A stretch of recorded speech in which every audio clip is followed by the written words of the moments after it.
believe. Dream on, dream on. All right, good evening and welcome to the Rialto Unified School District regular meeting of the Board of Education, March 19, 2025 at Dr. John Casalusa Education Center, 182 East Walnut Avenue, Rialto, California. Any individual who requires disability-related accommodation or modification, including auxiliary aids and service, in order to participate in the board meeting should contact a superintendent designee in writing. Call to order at 5:30, opening session.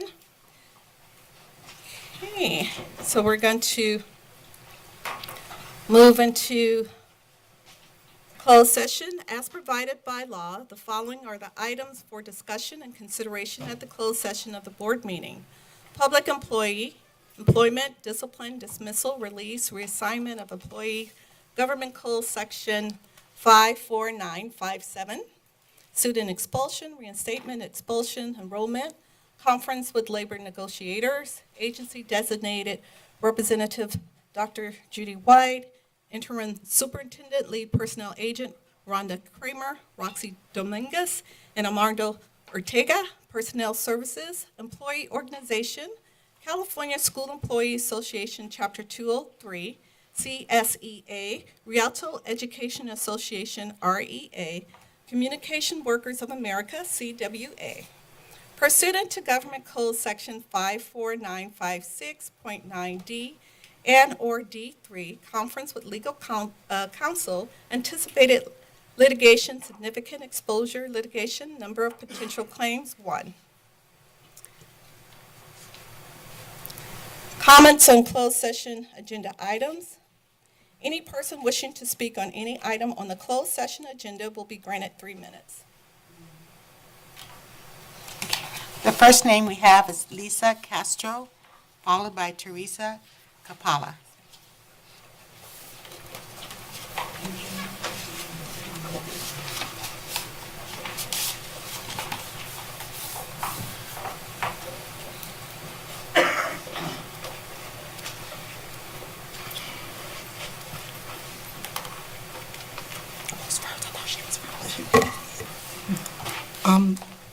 Good evening, everyone. Thank you, Dr. White. Is there a way, because we're all speaking on the topic, that we can put it in the order that we need? Okay, I'll call the same topic. I can call all of their names, and perhaps they can line up in the order that they would like to present. I need permission from Dr. Lewis. Yes. Okay. Is that the wish of the board? Yes. Yes. Okay. Okay, so then introduce yourself. I do have listed here Teresa Capala, Janine Stubblefield, Veronica Jefferson, and Lisa Castro did fill out a form. Okay. Veronica Jefferson. Good evening, parents, teachers, members of the board, and interim superintendent, Dr. White. We are here because of your closed session agenda item regarding reassignment of employees. In our case, reassigning your district secondary math coaches and eliminating the math coaching position. We're asking that you don't break us up and you allow us to tell you why. The list of projects we have completed without a doubt has moved the needle of achievement for our USD. Let me tell you these projects, but we'll focus on just the last 2 years. Professional developments at our sites and co-planning district PDs that address claim, evidence response, better known as CER, writing practices, embedded family engagement meetings during coffee with the principal, math nights, laying the foundations for true horizontal and vertical calibration and articulation. Updating toolkits, the placement matrix for math students entering high school, CASP claims, targets, and standards trainings, the redevelopment of our testing environments and practices, the list goes on and on. High school coaches have lifted high school math, period. They have created true common formative assessments, unified the toolkit horizontally across classes and schools by leading district-wide PLCs that unified the 3 high schools. They created a website to centralize resources from pacing guides to formative and summative assessments. Last year, each high school showed growth in their test scores and expect more growth this year. The preparation work to put this together could not have been possible without being released from the classroom and having time to meet as a team whenever the need presented itself. By eliminating the math coaching position, you are eliminating our ability to continue our work and continue to move the needle of student achievement in the district. Why is the district kneecapping progress by eliminating our positions? Why eliminate our ability to enable teachers and students to become happy and willing mathematical practitioners and learners? Why stop work that is proven to be successful? It just doesn't make sense. When we as coaches have had opportunities to meet with other districts' coaches, all the negative baggage and news coverage that can dominate conversations with other districts is forgotten when we discuss our work at our county meetings with them and the impact that we've had on student achievement. Our data literacy initiative this year is making waves for all of our students, spreading bite-sized data talks through multiple subjects across all middle and high school campuses, helping our students make more sense of how the world bombards them with claims through data. Each secondary coach has contributed to this project. When San Bernardino County's curriculum coordinator and former Frisbee Middle School Vice Principal Melanie Jansen saw the data literacy project, she immediately encouraged the RUSD math coaches to present at Math Inc. for SBCSS, CMC South, or NCTM conferences because she saw the value in that one initiative. ELD teachers at the secondary level began using the graphs to engage students in preparation for the multiple data questions they got on their LPAC exams. Our work is lifting EL learners by cultivating engagement within an underserved group and has given RUSD shine at the county level. RUSD could use a little shine right now. This work could never have been done if your math coaches were in the classroom. Countless hours on the clock and at home have been devoted by this team, and this project is only a singular example of the multitude of projects we have completed and could still complete given the opportunity to stay together. Thank you. Lisa Castro. The magic of your secondary math coaching team is a true trickle-down attitude adjustment as well. Our ability to work together and collaborate is viral. When we take our work back to sites and espouse our site-level PLCs to work the same way. This can only be done when you invest in math coaches because we have the ability to forge connections with our teachers and can model shared experiences from the coaches PLC to the PLCs at the site level. If the district eliminates math coaches, as a board, you're 100% allowing the elimination of progress and a team who models the best practices of teaching with their site staff. A team who has truly been working to make Rialto a unified school district, and our district is cutting it willingly. Embedded within the toolkit and the expectations of RUSD math is the Thinking Classroom instructional model. What started with a conversation between 3 Frisbee Middle School math teachers, Brian Hain, Jennifer Melendez, and Melissa Freeman in 2022, after seeing a viral video of the model in progress, turned into a district-wide project led by Mr. Hain. Once he and the other 2 teachers became middle school math coaches, that became a district initiative. Instead of 450 students across their 3 classes getting to experience this amazing classroom practice, this work rolled out across the district and has directly affected more than 8,000 students across the 3 middle schools and 2 high schools. Eisenhower High School has teachers in all subjects implementing the Thinking Classroom model thanks to Mr. Haynes' help. Individual teachers have the ability to help students in their classrooms grow. The math coaches have been able to help students grow across the district. With learning strategies such as the Thinking Classroom, teachers need multiple consecutive days of multi-period coaching to implement the strategy with fidelity.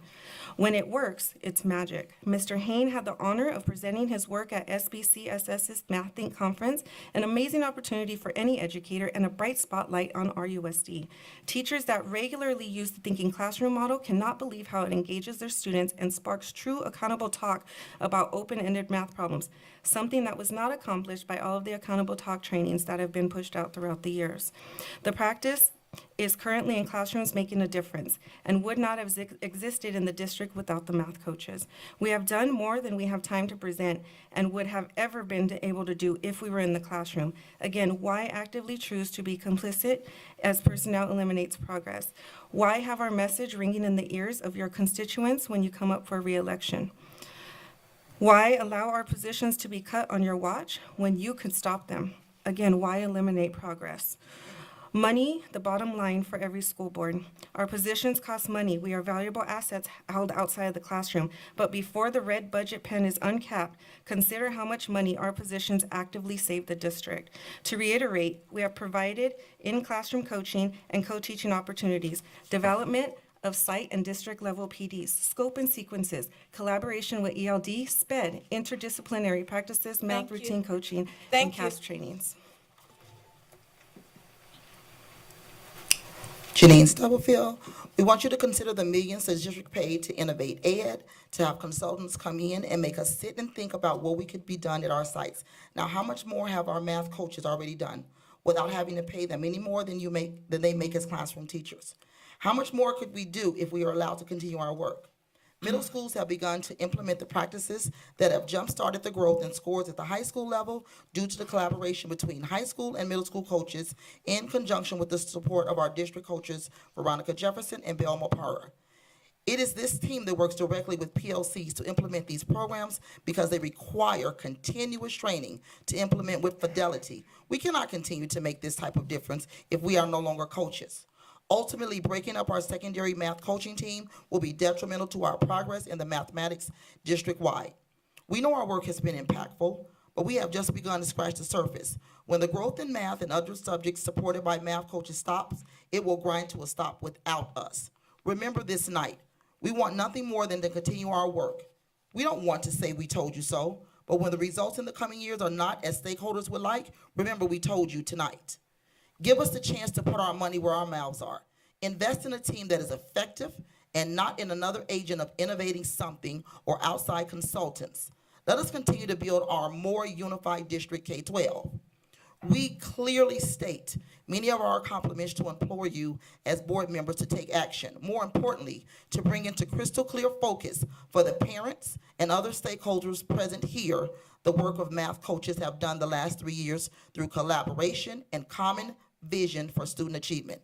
Furthermore, this district will absolutely not be able to replicate the successes we as coaches have worked with our teachers to achieve. No teacher can do all the work we have been able to because of the time and collaborative commitment it takes to accomplish what needs to be done to improve math achievement across the district. Still not sure of what we have done for the district? Ask us. We'd be happy to walk you through it.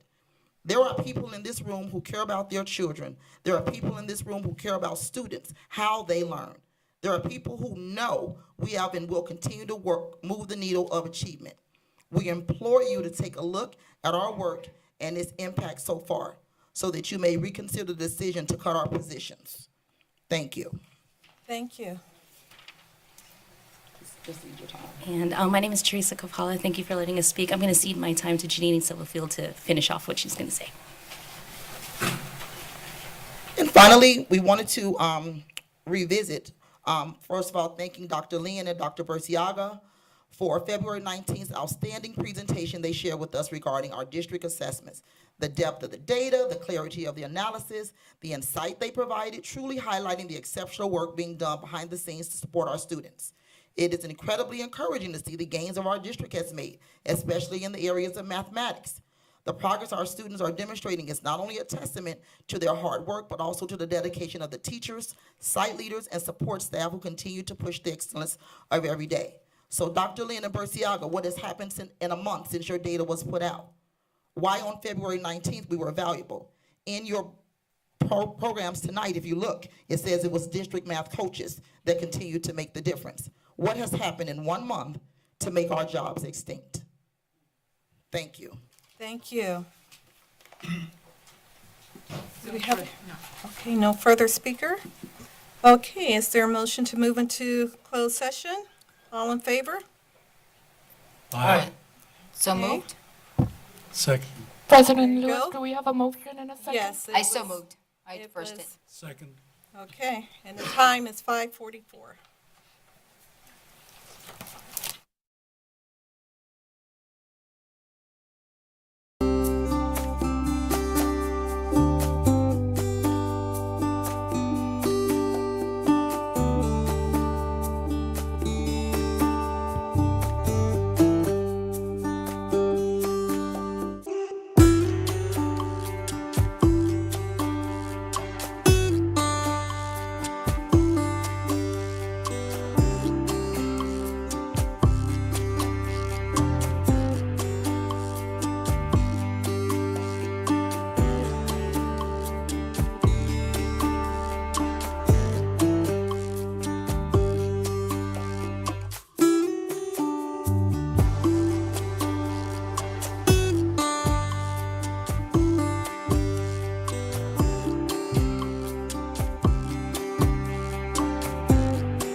Okay, good evening again, and welcome back. Do we have a motion to adjourn closed session?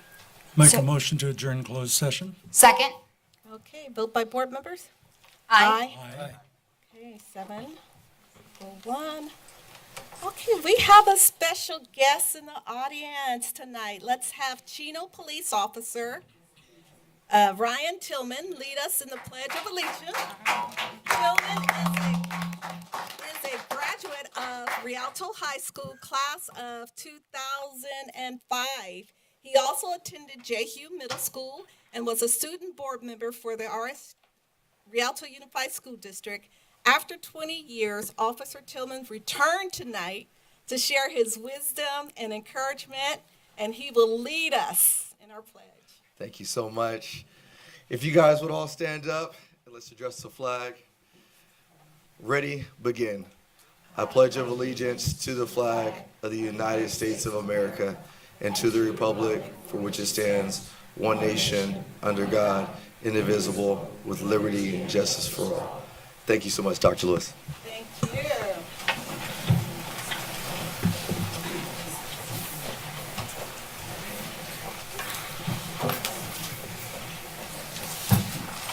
Okay, so we have a report out of closed session.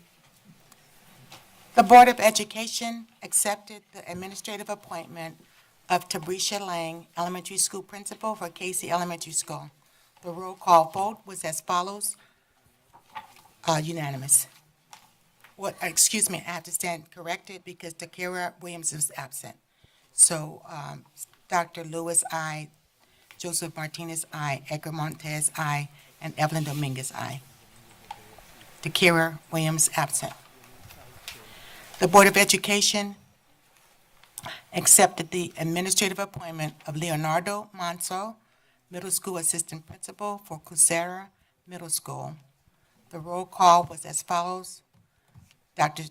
Lewis, aye. Joseph Martinez, aye. Edgar Montez, aye. Evelyn Dominguez, aye. Takira Williams, absent.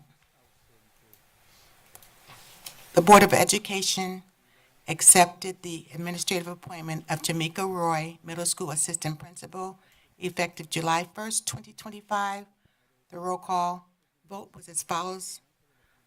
Dr. Lewis, aye. Joseph Martinez, aye. Edgar Montes, aye. Evelyn Dominguez, aye. Takira Williams, absent. That's our report out. Thank you so much, Dr. White. Do we have a motion to the adoption of agenda? I'll make a motion to adopt the agenda. Second? All in favor? Aye. Okay. So tonight we have a presentation from the universal features of the superintendent search process. This presentation is the governance advisor, Dick Bray, and Dr. Mitch Hovey of San Bernardino County Superintendent of School. Thank you so much.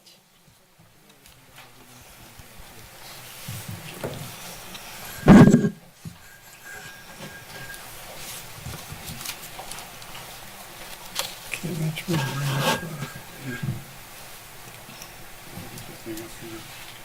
There we go. That's good. Well, Board, thank you very much. It's an honor to be here representing the county office. And I'm sorry. Get it so you can hear me. Thank you. And this, what we're going to do just very quickly is take you through the elements of a superintendent search. And these are the universal features, whether you use the services of the district advisors through the county superintendent, or if you went out to a search company, hired a search company, the process is basically the same in either case.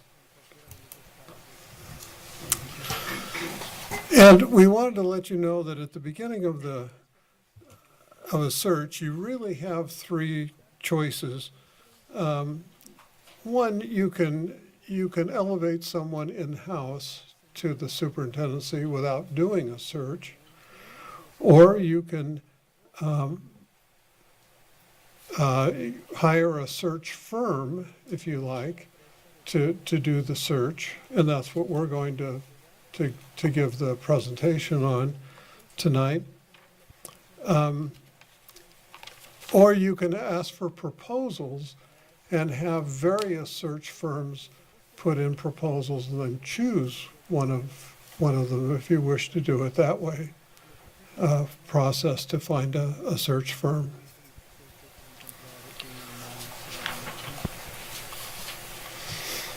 And we want to say right up front that the district holds all the decision-making powers in a search. The search consultant's role is an advisory capacity only. And with the consultant's facilitation, the district board makes the decision as to which eligible candidate they want to interview.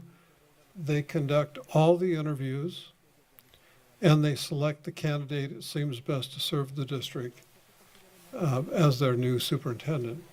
So you hold all the power and all the decision-making power when you use a consultant. The consultant is just advisory. A superintendent search really is in 4 phases. And the first phase is, we like to call it the input and kind of profile development phase. And then there's the outreach and recruitment phase. And then the third phase is the assessment and review of the candidate. And then the fourth phase is selection and support. And we'll go through those four phases. In the first phase, the input and profile development stage, there's 3 main activities. The initial meeting with the board to determine your expected profile of your next superintendent that you want. Also, website content support from the consultant, and then community and staff input surveys. So first I want to talk about the initial meeting with the board.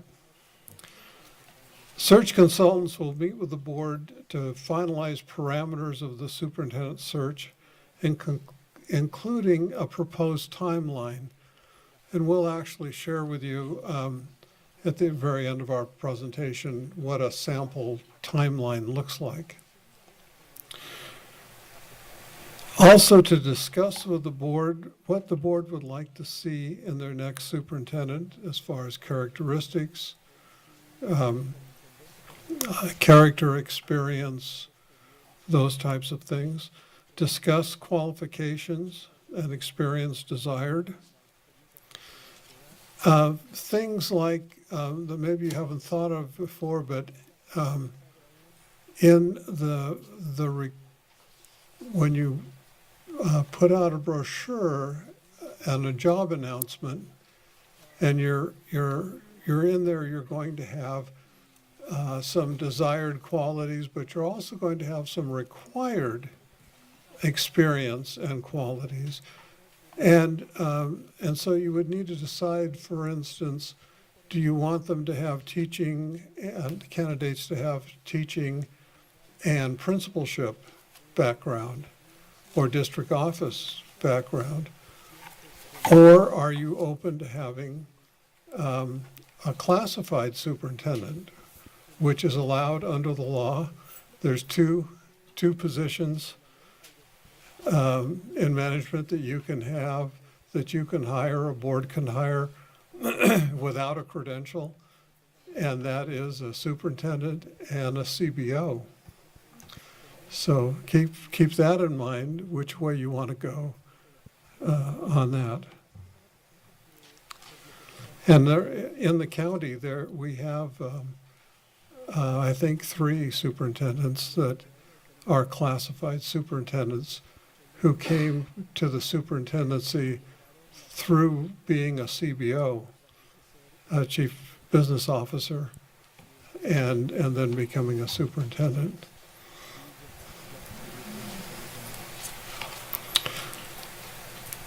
And then also, you were going to need to look and talk about how to gather community, parent, and staff input into the search. And that's really important. And most companies, and if you use us, what we do also is do online surveys. Seems like nowadays that's much faster and more efficient and can actually reach more people quicker and get more feedback in a shorter amount of time by doing it online. And it's been very, very successful doing that way. But we'll do it any way you want. The next activity would be website support. If you wanted to have a link on your website to the superintendent search and have, for instance, the timeline on that, we can help you with that and and help with content.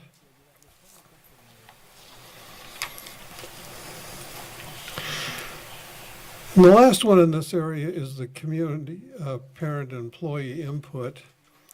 And as I just mentioned, that it's usually now survey, done with survey. And this really gives the board a lot of information, and it's great input from the whole community. And that includes members of the community, but it also includes staff. All of your employees have access to that input, and also parents. And so through your own website, we would put the survey on the website, and we would suggest some of the prompts, but you're free to do any prompts that you want as a board. And then once the survey is done, then we summarize it for you and share that with the board. Often it's really important, it really becomes an important document, and a lot of boards have been giving that information once they hire a new superintendent, giving that survey information to the new superintendent, saying, here's deeper information on how the community is thinking and feeling as you start the job. So you might consider that also.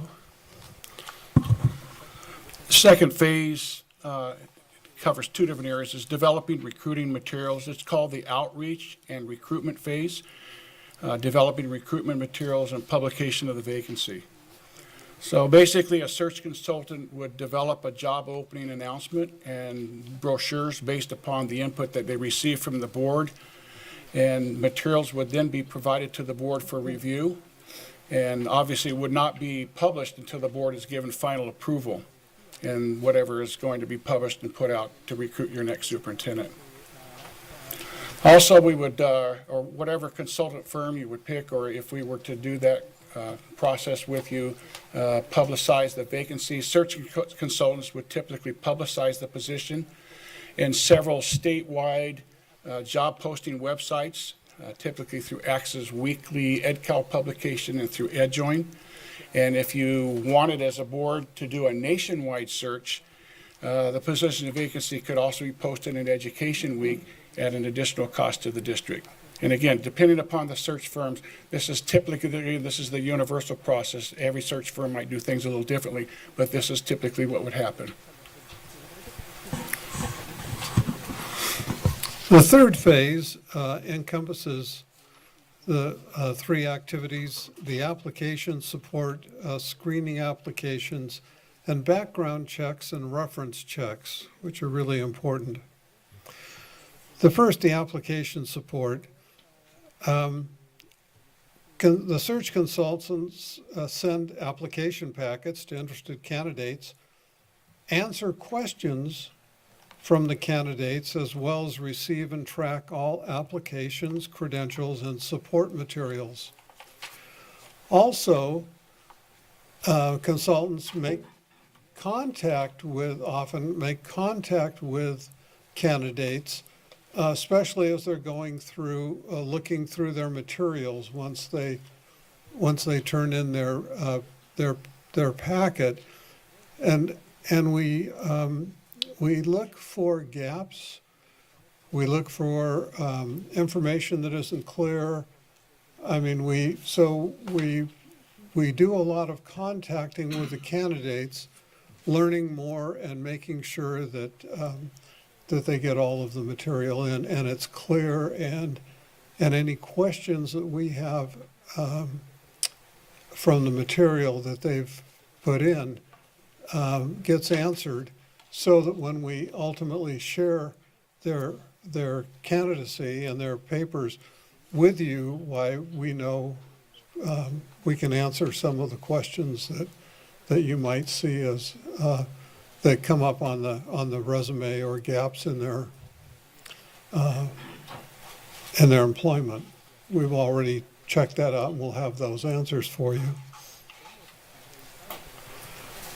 The screening of applications. We look for experience, required qualifications, as I mentioned, gaps in resume, increasing levels of responsibility throughout their career. Consultants will call candidates with questions and with any information that we think we need, further information. We also check their credentials. There's a CTC portal that we can use that checks their credential if it's current, or if it's about to lapse, or if it has lapsed. So we want to know and make sure that they have a current, appropriate administrative credential.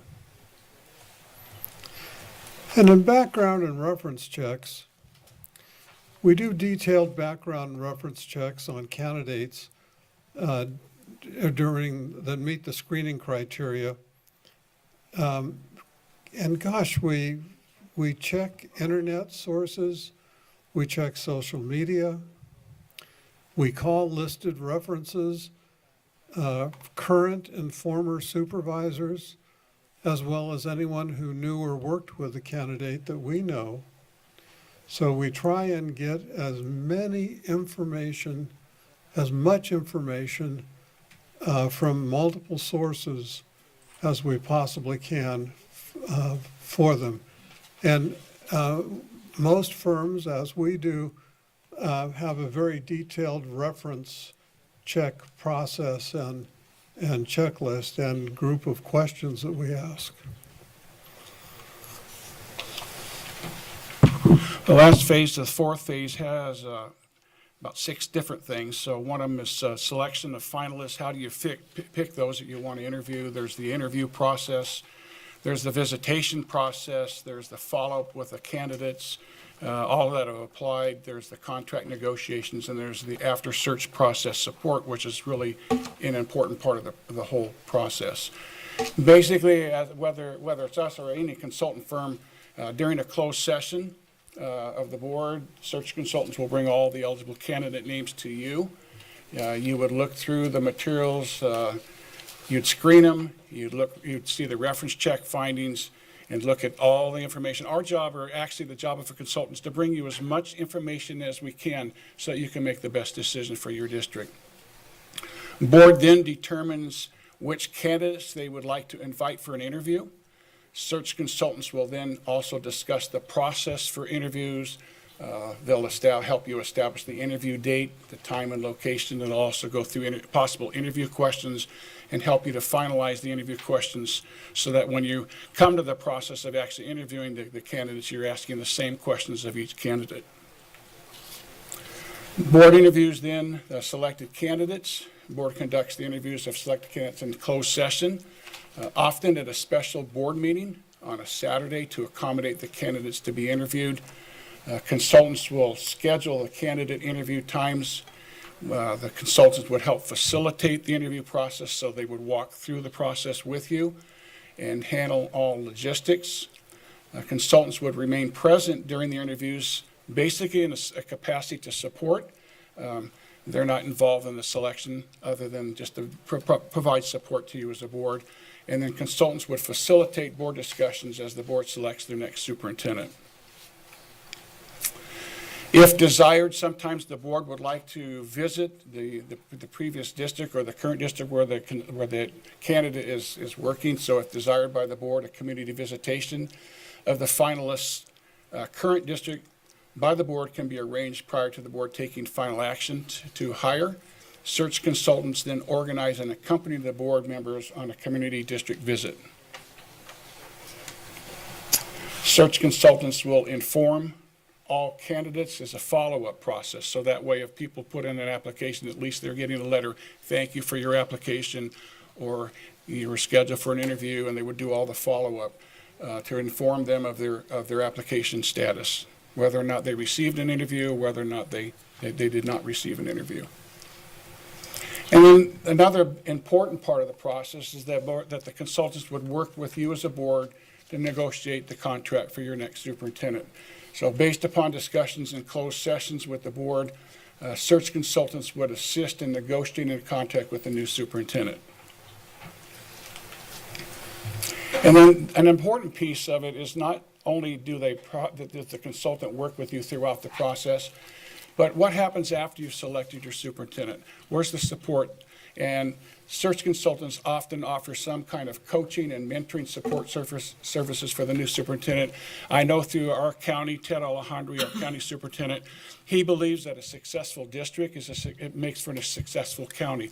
So he provides support, which our district governance advisory teams provide support for free during the first year, up to 5 days. If we conduct the search. If we don't conduct the search and another firm conducts the search, we will still provide services for up to 3 days. So your county superintendent really wants to provide support, again, because he believes that if you're a successful district, then the whole county is successful. So he provides that support. We provide mentoring and coaching services after the process is complete. Even if you're not selected? Even if we're not Yep. doing the search. Yeah, even if not, we provide it for 3 days or up to 3 days, but the important thing is, most important is that your new superintendent has an opportunity to be successful. And one of the things that we do that has been very successful is we facilitate the superintendent's evaluation process. We do an informal process throughout the year, so you're talking to each other in closed session, and you're talking about what are the things that are going well, what are the challenges we're facing together, and how do we go through these things together. So we have found that throughout the county, that's been one of the most successful things that we've been able to do is the informal process, because we're not waiting until the end of the year to do a final eval and find out that things weren't going well. We want to do it throughout the year. So we would facilitate that process with the board in closed session, and that helps to promote healthy board superintendent relations and success. Everyone should be given that same opportunity. Yeah. And your county provides that for free for that first year. Whether or not we do the search, we would be there to support you. So here's an example of a sample timeline, and I know it's too hard to see there.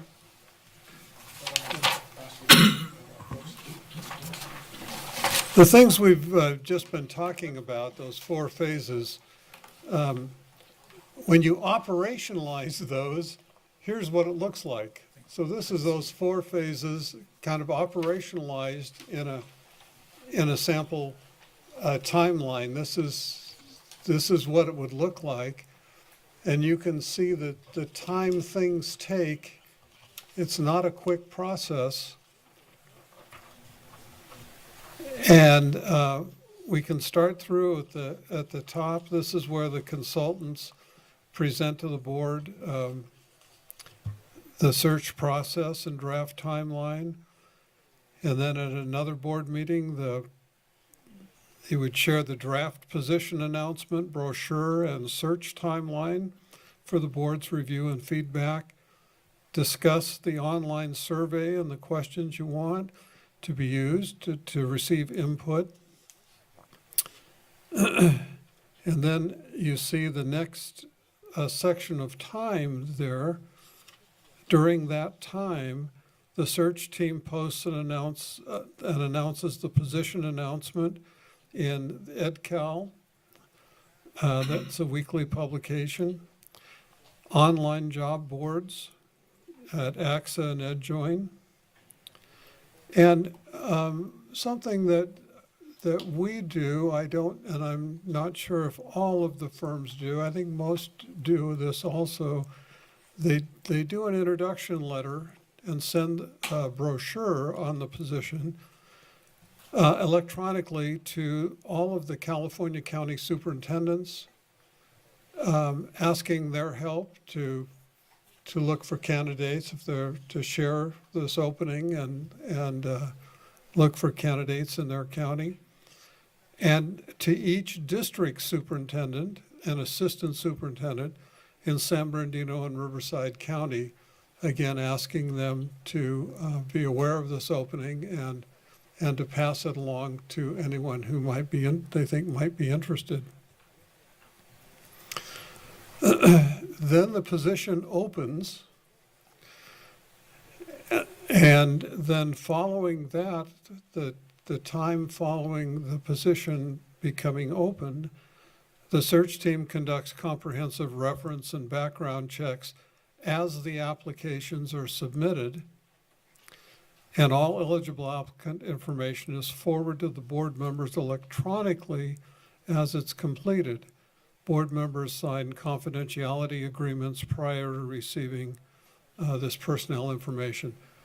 Of course, all of the candidates' materials, as they send in those things, very confidential. So you would receive those electronically and in real time. I mean, when we get them, we send them out to you.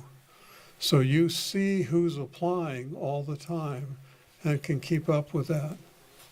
But you have to sign an agreement that's got to be absolutely confidential. And then at a board meeting, either a regular board meeting, or if not, don't have a board meeting available, you may have to have a special board meeting to have your search firm update the board on completed tasks and review the timeline and any adjustments if necessary. And then at a following board meeting, we would provide, or the search consultants would provide, a summary of the online survey results to the board in open session. And at that same meeting in closed session, they would discuss potential interview questions and the format of the interview, and then update the board on reference checks to date on the candidates that have applied so far. And then the position closes. So then what happens after the position closes, in closed session at the next available board meeting or a special board meeting, the board receives the search terms screening report and interview recommendations. The board determines which applicants to invite to an interview, and the board finalizes the interview questions and the assessment process, along with the date and place for the interviews. And typically, as we mentioned before, interviews are done on a Saturday because the interviewees are often coming distances to the interviews, and so you want to make it easy for them to get to, because they all have full-time jobs, and so really Saturday seems to work best. The next board meeting would be or we would propose on a Saturday, facilitated by the search team in closed session, and you would interview the invited candidates, The search team would be provided by you with direction as to the finalists. And once the finalist agrees to accept the position, then we always call the other interviewees that did not get the position. We don't do letters for those. We do phone calls. And we think that's much more personal, and that really is, I think, the right way to do it. And I think most search firms do that also. And then, once again, we would go over contract parameters that we've been talking about kind of all along through the whole process.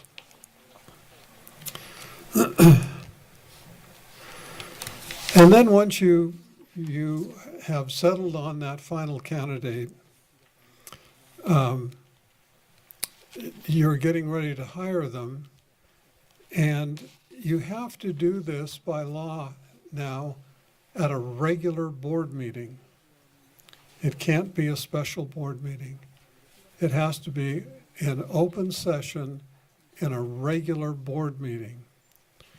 If you don't have, one of the things that you would want to look at when you first see the timeline is go down to the bottom and see when that date would be. And if you don't have a board meeting, regular board meeting, then very early on in the process, put an item on your board agenda and have the board add a regular meeting to your list of regular board meetings so that it's a board-approved regular meeting. And do that early in the process. So there's no question about, when you get down to it, that it's a regular meeting that you've added to your list of regular meetings.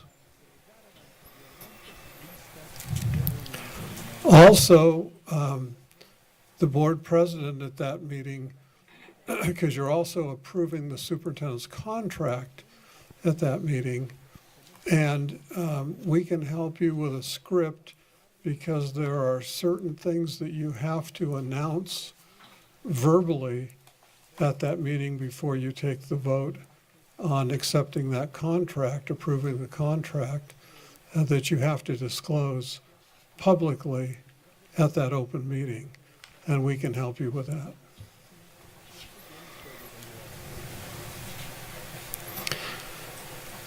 And then you can see once the new superintendent would start, then that we or other consultants would then work with that new superintendent.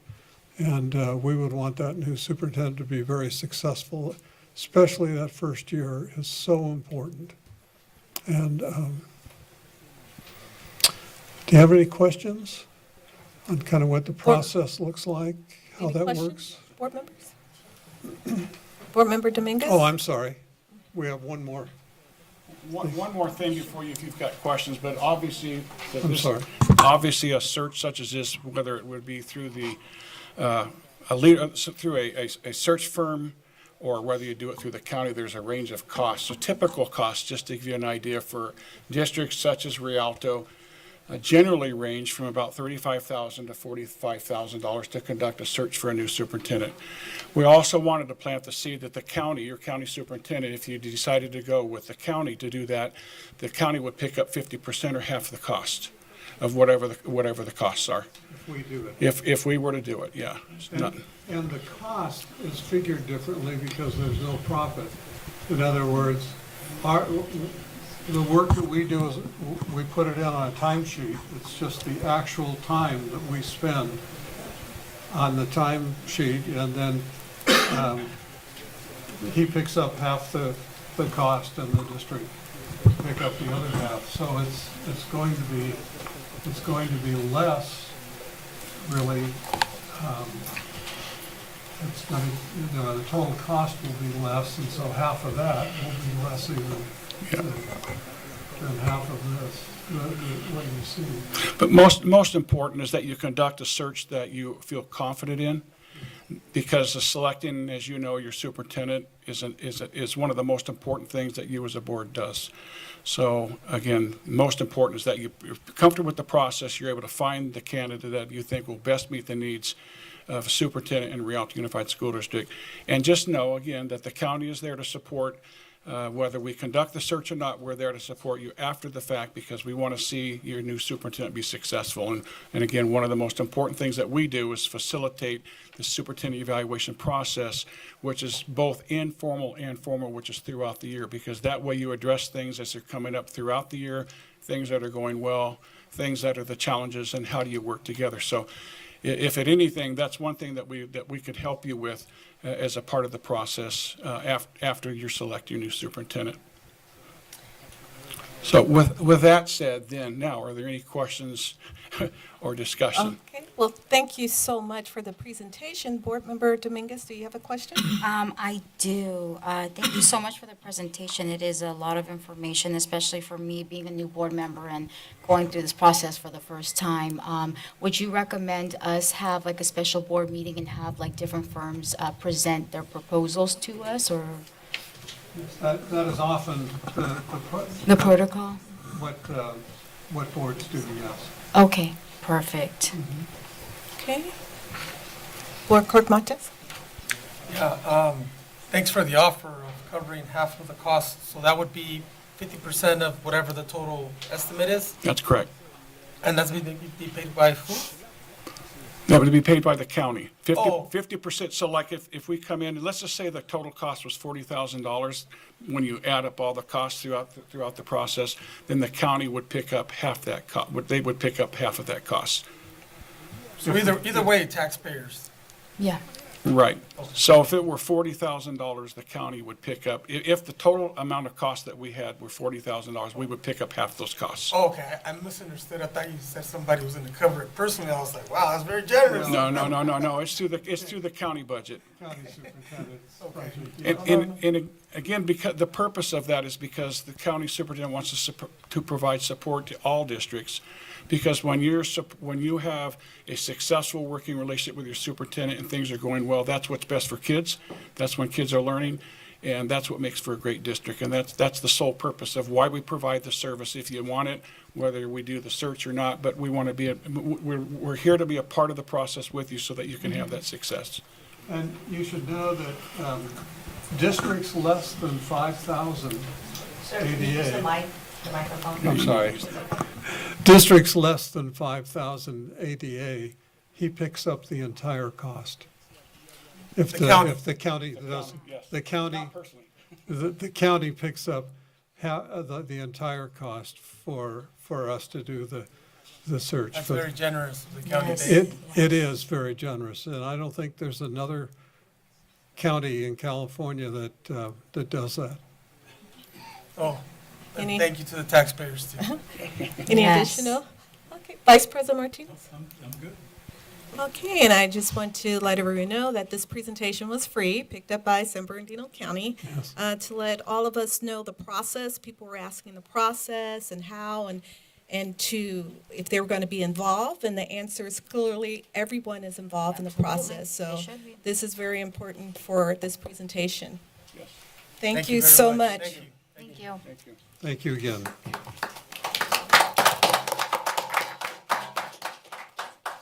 Next, we are going to go with public comments not on the agenda.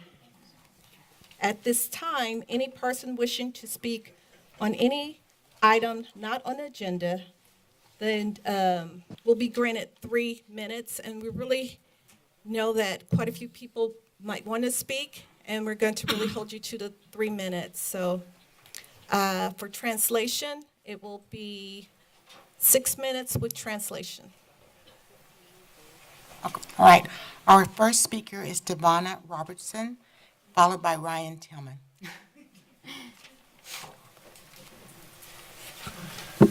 I was just getting ready to go get in some good trouble. Can I ask a question? I submitted 2 slips for public comment, one in regards to the superintendent.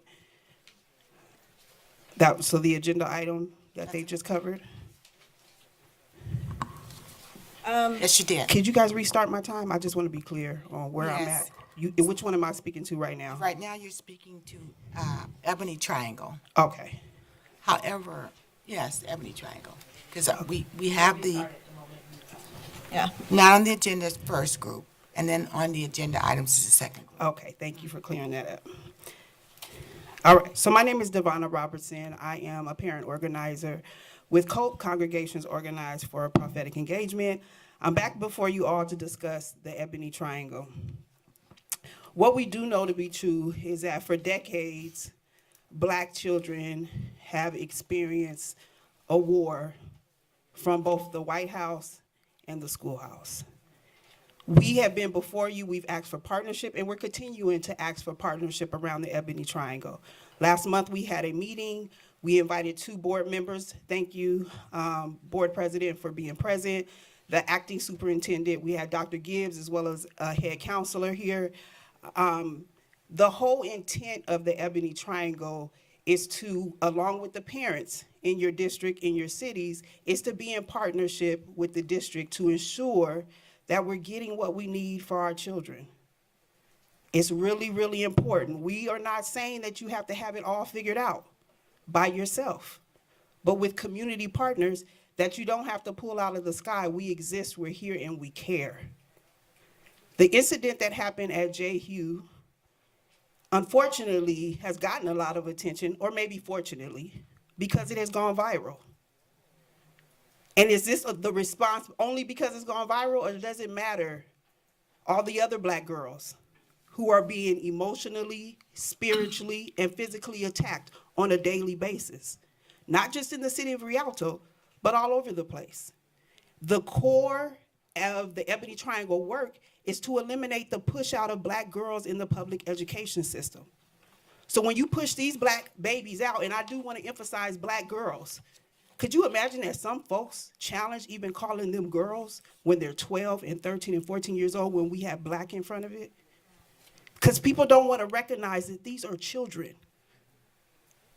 And so the core work at the center of the Ebony Triangle is to eliminate the push out of Black girls who are often invisibilized in all of these processes. Even when we talk about the school to prison pipeline, we're often speaking about Black boys, and Black girls are forgotten about. So we know if things get better for Black girls, they will get better for everybody, everybody. So again, I'm here, and I'll be back again, sometimes with parents, sometimes without, but also the parents were here at the last board meeting, and they shared some of their concerns, from IEPs and the lack of support to psychological and physical safety of our students. Again, when the Black girls benefit, everyone benefits. And I don't want us to shy away from that. The system is doing what the system does, so let's be courageous and make it do different, right? And so I'm hoping that we can schedule with my 6 minutes, Ms. Martha, can we work on getting another meeting scheduled with the superintendent, the interim superintendent, and some of the board members? Thank you. Thank you.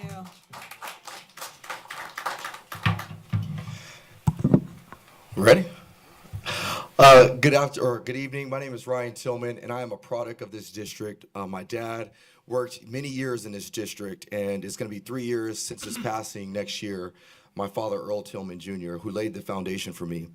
I've been a police officer for about 13 years. I've also been a consultant, and one of the things I get to do is I have the ability to travel across the country working with different schools and districts.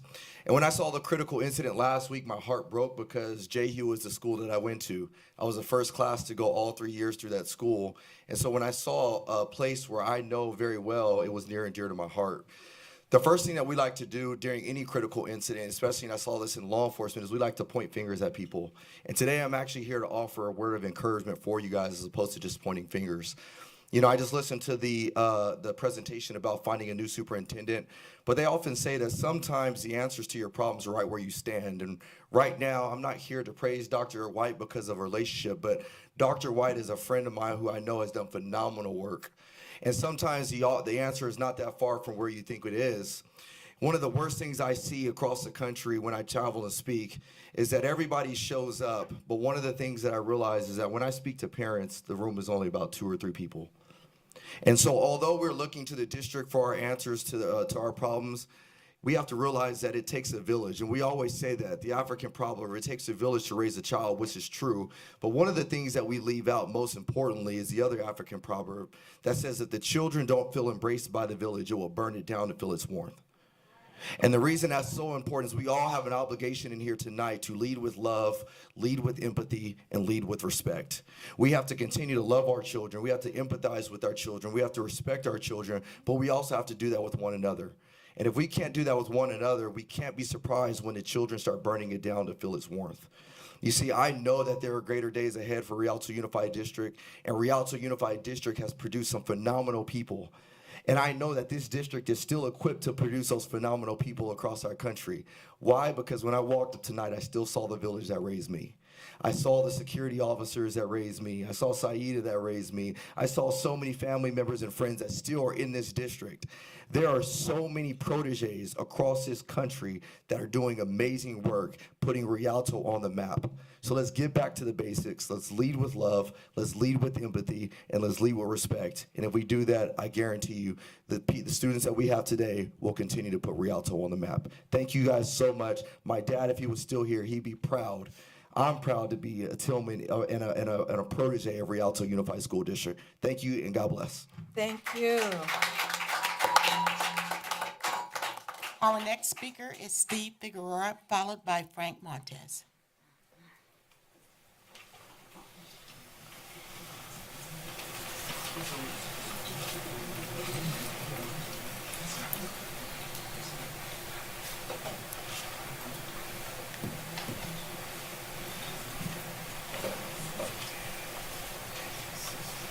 Thank you. We're in the overflow room, and I'm here with Mom.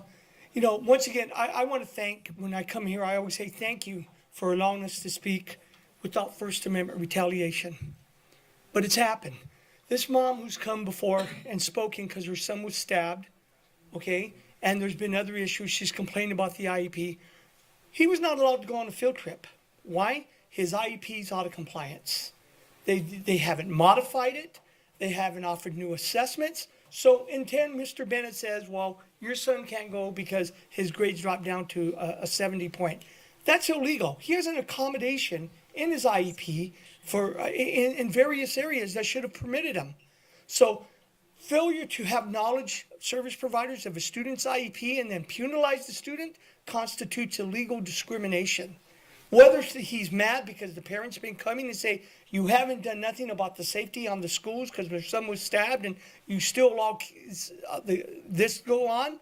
We appreciate that somebody came out to meet, but she wants to meet with the advocates and do a joint meeting in order to resolve the issues that are going on. But this is not uncommon because we've been speaking for near 10 months. And some people, Mr. Edgar Montes, actually got mad because we spoke all about the safety of students. Had they listened to us, we could have been more proactive and worked together rather than doing a 14-minute tirade attacking us personally and accusing us of stuff we know nothing about. And I'm going to file a 910 claim on that because it's harmed my reputation dearly. And so we're here to try to make it better. We offer our help, like everyone else, to work together as a team. I work together with many school districts as a team to get the parents working together and decrease crime and also assist in educating parents on their rights and procedural safeguards, because that could only help the district, having knowledgeable parents working as a team together. But here we are. For 10 months, we've been saying the same things. And like I said, some people got angry with us. I spoke with the mother here earlier who said, you know, she's the mother who they didn't pay her for $3,000 worth of food that they supplied that was promised. She's here. She wants to speak on that. I spoke with the man earlier who said he's upset and he filed a complaint because he saw the teacher smoking weed in the classroom. Okay? So these are things that need to be addressed, we just want to make it better and say if we bring it to light, perhaps we can put cure and corrective measures in place to say, what do we got to do to change the policies on this? What do we got to do? And so we're here together to say, please don't retaliate first when people come speak, please don't do that. They take everything they got to come and say, we have a problem, we want to work it out. I mean, nobody wants to always get attorneys and do all this. It's too expensive, it's too painful. But what choice do they have when they come here and they retaliate. Thank you. Thank you.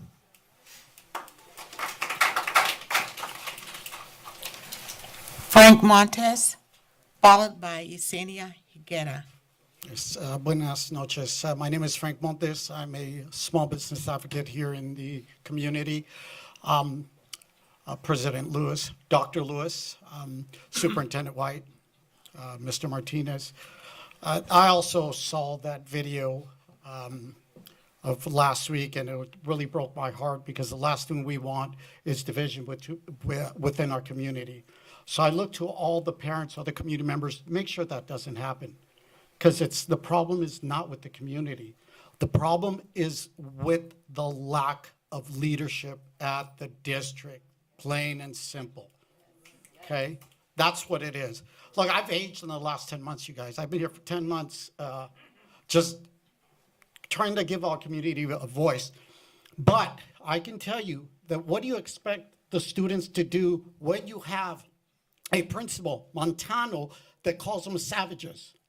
Montano that assaulted, beat up a girl, a student, many students, and they're Latinas, so it's not just our African-American young ladies that are getting treated bad, assaulted, but we have Latinas that were assaulted. I'll just leave it at that. And we should all be upset. We should all be mad. There's over a dozen young women that have been molested. Rialto High School. And then you have Mr. Montano, as a matter of fact, your union vice president, still to this day, with the conviction of kidnapping, a gun charge that was dropped down to a misdemeanor, and then has 2 closed cases. Which, you know, when they close the cases, it's scary. But you should hear the testimonies from these women of what these guys have done. So when you have the vice president of the teachers union and you have his buddy, Tobin Brinkler, hand in hand, and you put these teachers back in this classroom after they assault students, what do you expect the kids to do and act? When you have board members that bully people when they come and speak, what do you expect these students to do? You know, savages? Really? So all the teachers that are here, you need to demand Montano's resignation, in handcuffs, by the way, and also Tobin Brinkler's, because they're hand in hand together.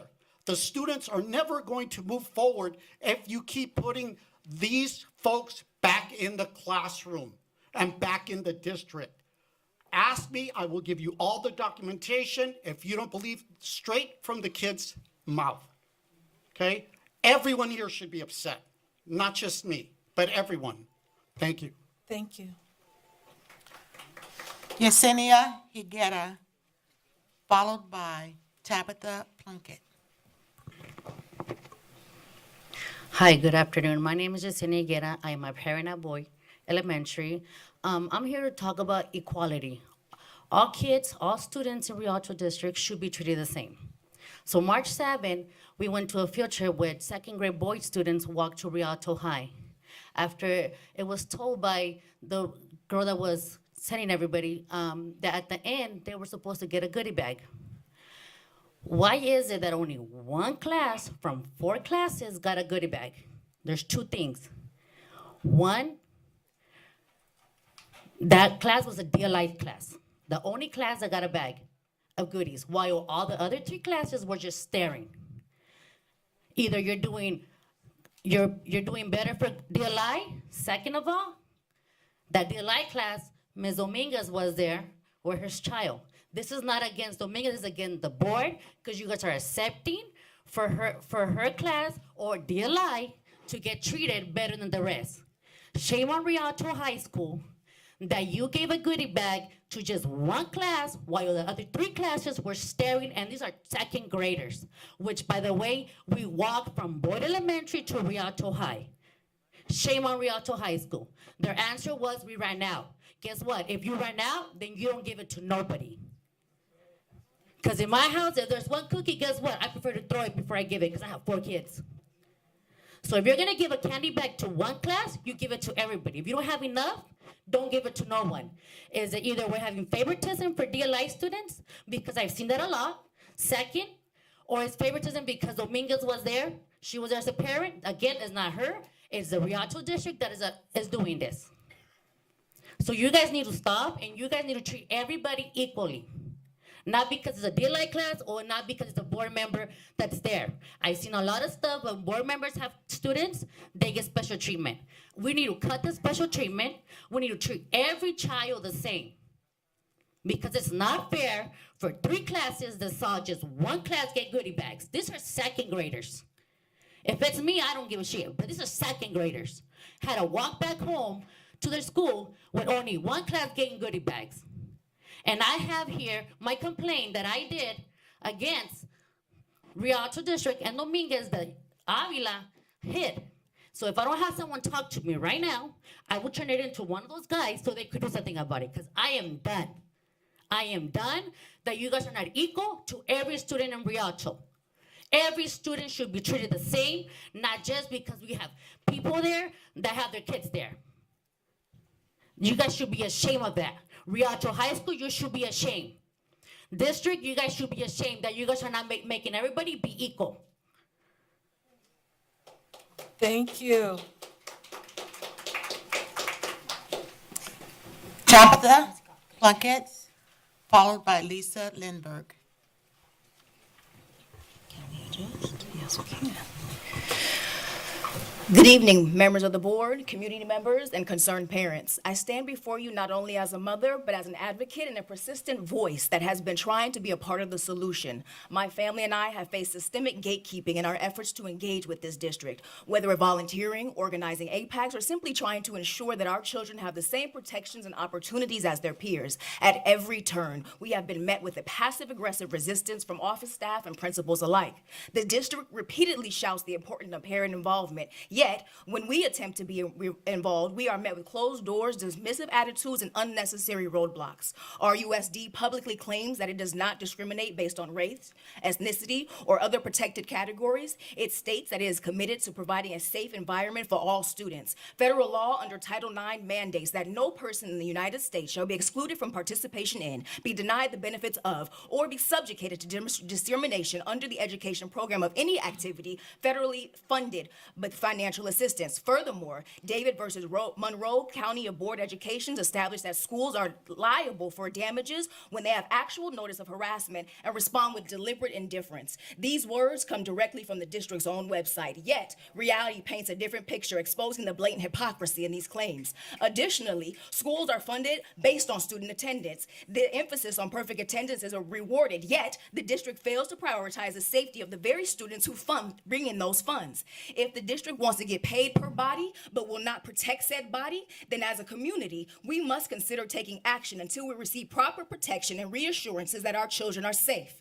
My son, not 10 feet from the stabbing at Frisley Middle School, witnessed adults that stood frozen. My 10-year-old was assaulted by a much larger student at Curtis Elementary, and the staff admitted to watching without intervening, both failing to protect our children. At Jehu Middle School, a substitute teacher stood by, allowing an altercation to take place, failing to assist a child who sustained cranial injuries, while also neglecting to stabilize the child's neck after severe injuries. This is child neglect. This is child endangerment, and it should be treated as such. These are not isolated incidences. This is a systemic failure. What type of training are teachers receiving to resolve physical altercations? What de-escalation trainings are a district offering staff? Why are there no panic buttons in the class to alert security of the location when de-escalation fails? After the Frisbee stabbing, students were instructed to place their phones in locked bags. Be clear, this was not done for their safety, but rather to prevent these egregious actions being documented. If the district truly prioritized student safety, it would welcome transparency and not suppress it. Accountability must extend beyond words on a website. If district leadership refuses to act, then we as parents and community members must demand change. Our children deserve better. We will not be silent, and our children's safety is non-negotiable. Thank you. Lisa Lindberg, followed by Patty Kabata. Good evening, our USD Board, District Admin, and viewing audience, and everyone here. My name is Lisa Lindberg, and I am a retired Rialto teacher of 31 years and a former REA president. Today, my words are a reminder to some and will perhaps offer insight to others. I stood at this podium about 6 years ago and spoke to the issue of violence on our school campuses.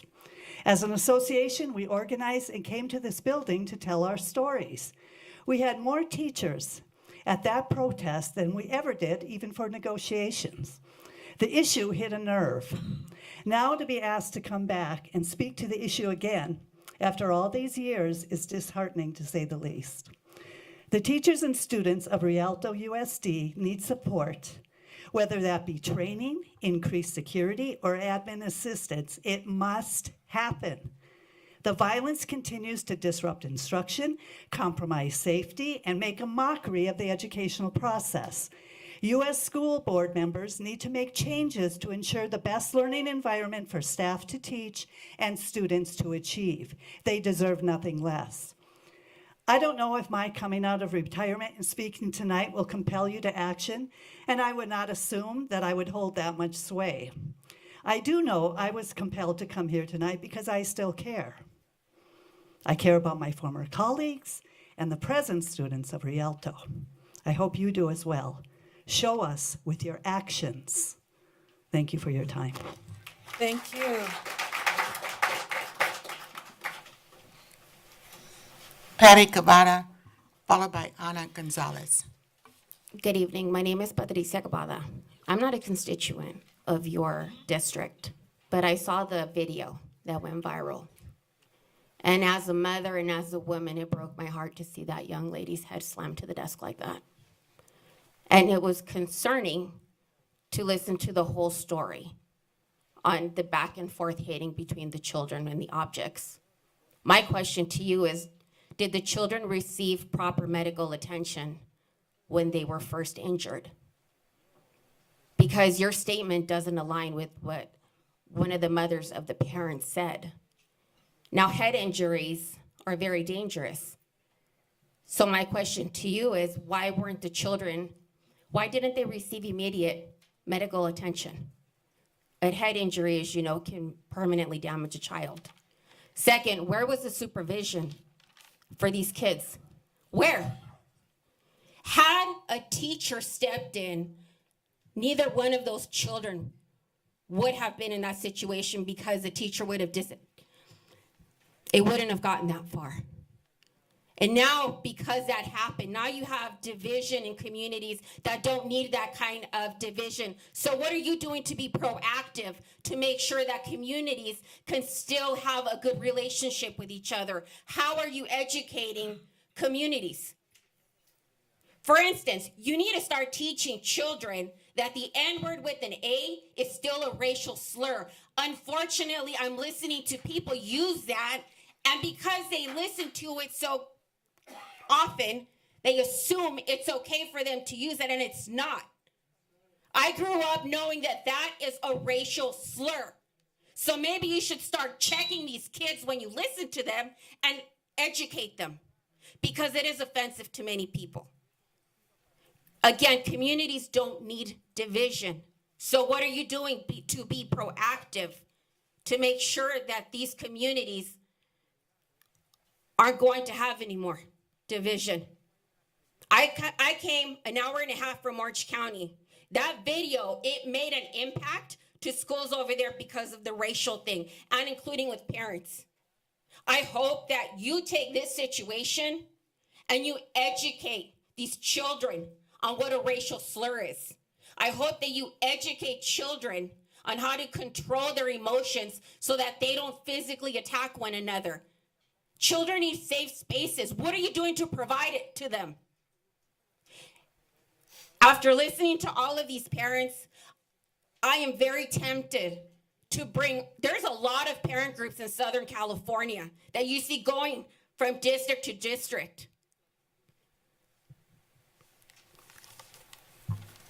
It's not hard to bring more activists of parents that love their children and want to see safe schools to come and talk to these parents, along with a lot of law firms that are pro bono. Thank you.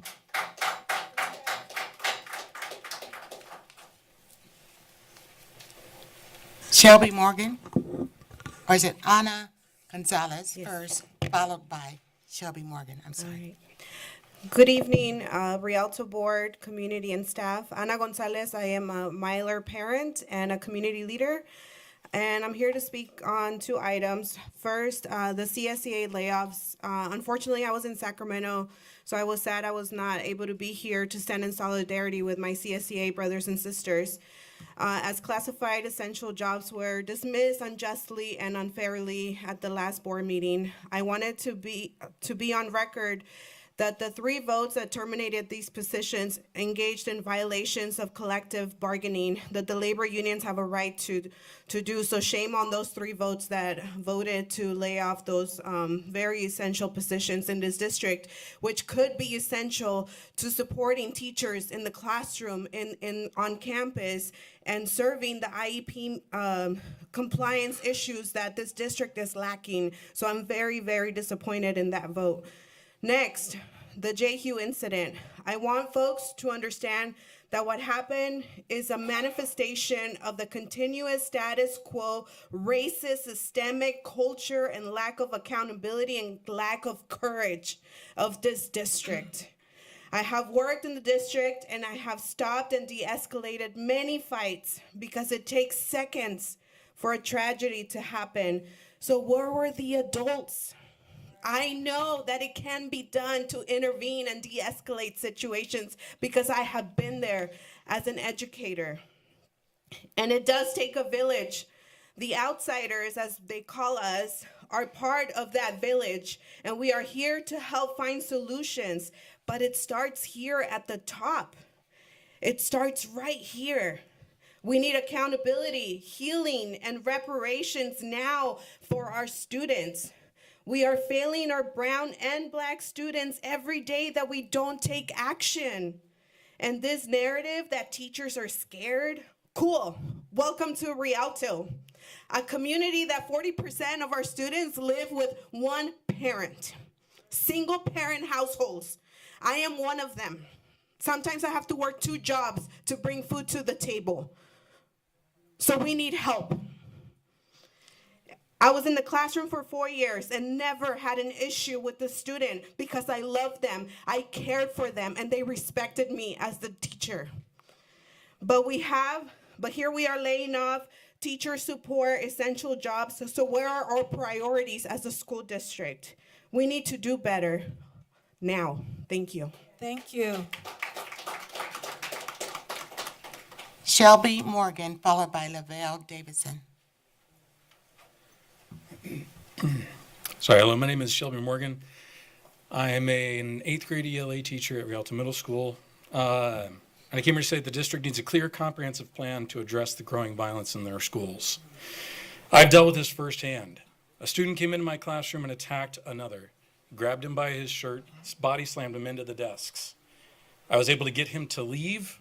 He was in a class across the hall. Security took 15 minutes to remove that student from his class. And he was back in class before the end of the period. The student tried to come into my classroom to apologize to the student that he attacked, and when I didn't let him, he became angry with me, and security was nowhere around. After the video came out, what happened to JHU, students circulated the video amongst themselves, and a fight broke out that same day. Other teachers have said that we can't intervene because that they're afraid to be sued and or fired. Excuse me. I was a substitute before becoming a teacher here, and I was given no training on school violence. When I was hired as a teacher, the district hosted a training at my site, which was a 45-minute YouTube video about conflict avoidance. This is not enough. We were also given the opportunity to voluntarily attend a training over the weekend, which we would not be paid for. This was not enough either, and frankly insulting. Something needs to be done, because what we have now is not working. And if we don't act now, this will get worse.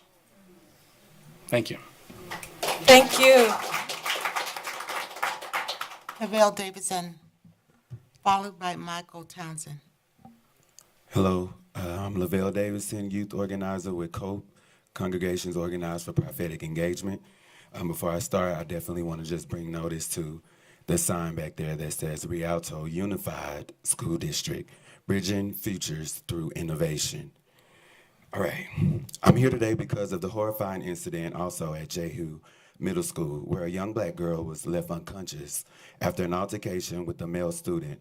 Watching that video, I didn't just see a random girl. I saw my niece, I saw my little sister, I saw a child who could have been any of our children in this room, lying there vulnerable with the adults, while the adults responsible for protecting her failed to act. But this isn't just about the fight. We now have 2 students whose future could be in jeopardy for reasons we may not even know. Yet time and time again, we are so quick to criminalize, label, and discipline them, creating records that follow them for life. Then we turn around and demand respect. How can we expect respect? How can we expect respect from the same students we are so eager to write off? This is about culture where students don't feel safe, where teachers and administrators react with fear instead of leadership, and where issues escalate because the adults in charge fail to act before tragedy strikes. So I'm asking you, what's next? What's the real steps? What real steps are being taken now to ensure students are safe, protected, and cared for? Because the lack of urgency is loud. We don't need more passive, scared staff. We need leadership and accountability and a system that stops failing our kids. Thank you. Thank you. Thank you. We have Michael Townsend, followed by Christian O'Neill. Good evening. My name is Michael Townsend, and I'm here in my official capacity as representative for State Senator Eloise Gomez-Reyes. I'm here to read a statement that she's asked me to present tonight. She said, like many, I was deeply concerned regarding the March 10th incident at Jehu Middle School. While, while I appreciate the Rialto Unified School District's swift acknowledgement of the incident and commitment to investigation, it is critical to ensure that school staff are present and properly trained to intervene effectively in violent situations. It is unacceptable for any student to experience violence or harassment in a learning environment. The district has stated that corrective measures are in place, but we need to have more discussion regarding how staff are prepared to respond in real time to prevent harm. We also need to work together and pay close attention to the climate on all our campuses to ensure the safety of our children is top priority. Over the last few days, I have had productive conversations with Acting Superintendent Dr. Judy White regarding the situation. I have also been in communication with Assemblymember Robert Garcia and James Ramos, in addition to our colleagues in the Legislative Black Caucus who are, along with us, monitoring the situation. We are all concerned, engaged, and looking to work together on long-term solutions. Finally, I want to speak to tensions, especially along racial lines, that many in the community have brought to my attention. I am proud to represent one of the most diverse districts in the entire state. With this great gift is also a requirement that we go the extra mile to empathize with neighbors from all walks of life, and as a community, not only hold high standards, but show compassion for all, regardless of their backgrounds. This is not easy work, but it is work I am committed to assisting you with as your state senator. Thank you. Christian O'Neill, followed by Kimberly Watson.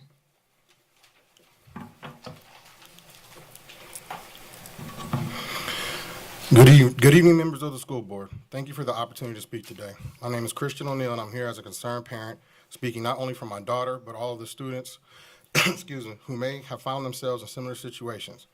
I am here to share my concerns about incidents that happened at Frisbee Middle School that have affected my daughter deeply, and to bring attention to an issue that I believe must be addressed for the safety and well-being of all students.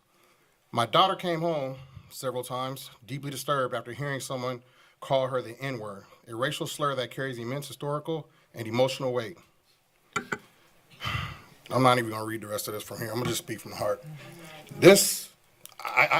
I'm a part of Rialto Unified School District. I went to Simpson Elementary School all the way up. I'm getting tired of talking. I'm getting tired of it. I done been to schools, principals meetings, everything. I was actually at Frisbee Middle School while you were there, the mother of the son that was stabbed.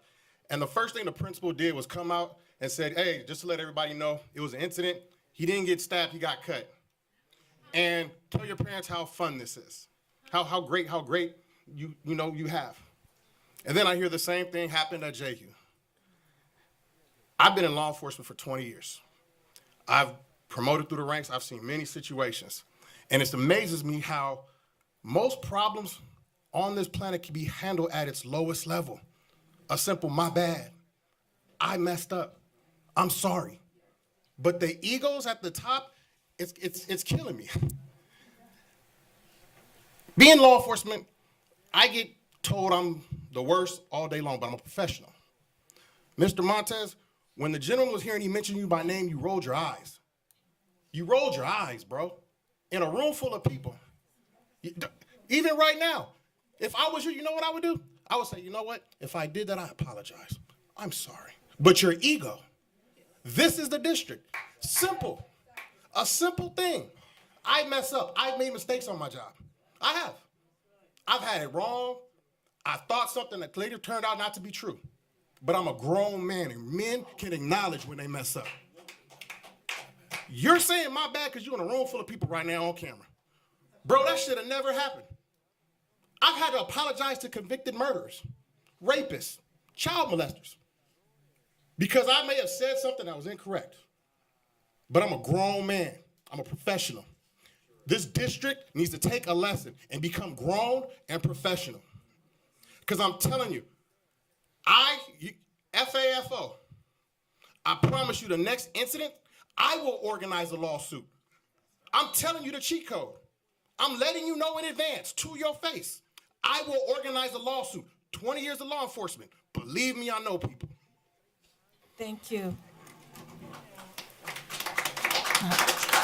Kimberly Watson, followed by Janine Stubblefield. I concede my time. Okay. So Ms. I'm gonna do both Stubblefield. Okay. Thank you. Good evening, Board President Lewis, board members, Interim Superintendent Dr. White, members of our community. My name is Janine Stubblefield from the Casera Middle School, and I'm here today with deep concern and unwavering sense of urgency. We are facing a crisis in our district, one that can no longer be brushed aside, excused, or delayed for further discussion. We are witnessing a dangerous and deeply troubling pattern, the unchecked, repeated, and normalized use of the N-word and other racial slurs in our schools. The consequences of our collective inaction are no longer theoretical. They are devastatingly real. Just recently, as we all have heard at J. Hughes Middle School, horrifying incident occurred where an African-American student, a young girl, had her head violently slammed into a desk during a racially charged altercation. She was rendered unconscious. This was not just an incident. This was a child who was assaulted in a school building in a place where she should have felt safe and protected. That moment was the culmination of a long-standing culture of silence and complacency around the use of racial slurs, particularly the N-word in our district.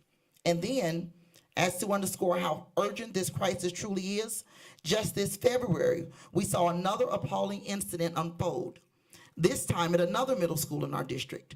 A 7th grade African-American girl was subjected to a series of hateful, violent racial slurs where she was told she was going to be their slave from 2 of her own classmates within the classroom. The words were used not only degrading, they were threatening. That child went home carrying pain, humiliation, and fear that no student should ever have to carry. How many more incidents must we endure before we take meaningful action? Let me be clear, this is not just about individual behavior. This is a broken system that has allowed this language, this hatred, to go unaddressed. It is about a district culture that has too often minimized these moments as isolated events rather than recognizing them as part of a deeply rooted problem. But in the midst of this pain, I do want to take a moment to express sincere appreciation. I want to thank every district staff member who attended this month's DAPAC meeting, who listened openly, who leaned into the discomfort and took time to hear directly from African American families, staff, and community members. Your presence matters. Your willingness to engage in that space was a critical first step. And now we ask that those words of support be followed by concrete district-wide action.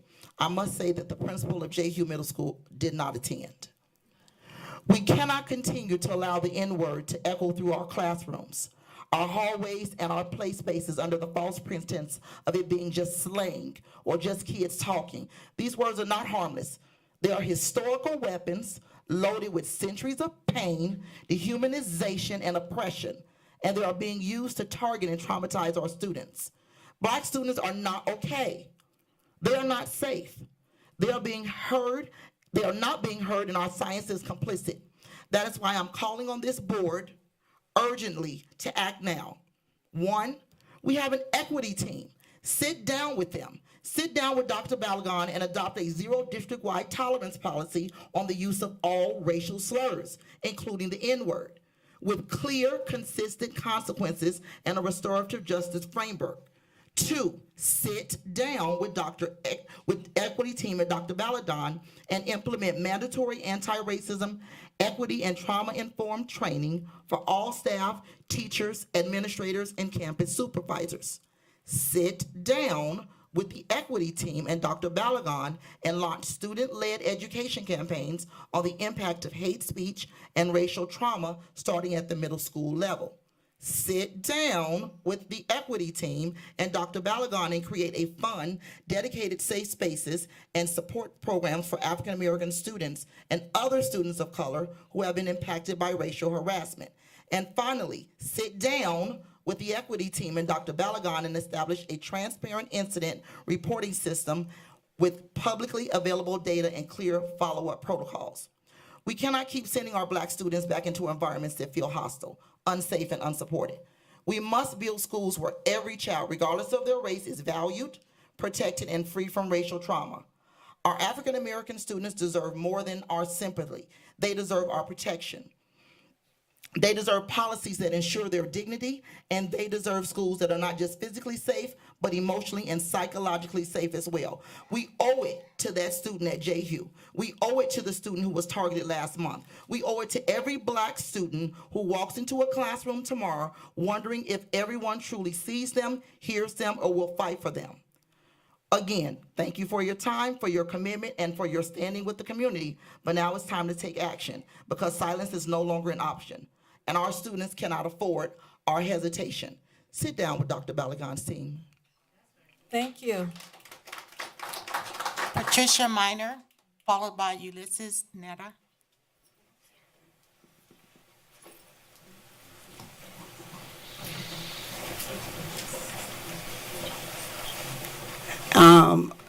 Ms. Minor asked me to speak on her behalf, so does she need to give you all permission on the mic for me to have her time? She to speak on it? All she needs to nod. Yes. So Patricia Minor is the great-grandmother of three of your Rialto Unified School District students. Back on December 3rd, her granddaughter was assaulted outside of the campus by an adult, a woman who was between 35 and 40 years old. This woman physically, I watched the video in the lobby this afternoon. This woman physically fought her 14-year-old granddaughter. She then jumped in a vehicle and took off. It is not okay for her, any adult actually, to attack any student anywhere. But she was actually after another student and misidentified her granddaughter as the child she was trying to fight. Her granddaughter was restrained and taken into the office. And so I asked her, were they restraining her in anticipation of punishment, Or were they trying to get her granddaughter away from the altercation? So she has shared she believes they were trying to get her away from the assault, but it was December 3rd of 2024. Have you board members heard about this incident? You may not be able to answer, but that's something that we're curious about. Has any of the cabinet heard about this incident? Has it left the school site? She has spoken to the principal, the vice principal. Some folks she feel have been supportive in this process. And who else? And Rialto School Board. She's spoken to somebody. But there's, and there's several other incidents, but there's been no resolution, and she feels like she's just been left hanging. She has a video. She is willing to share the video if anybody needs to see the video.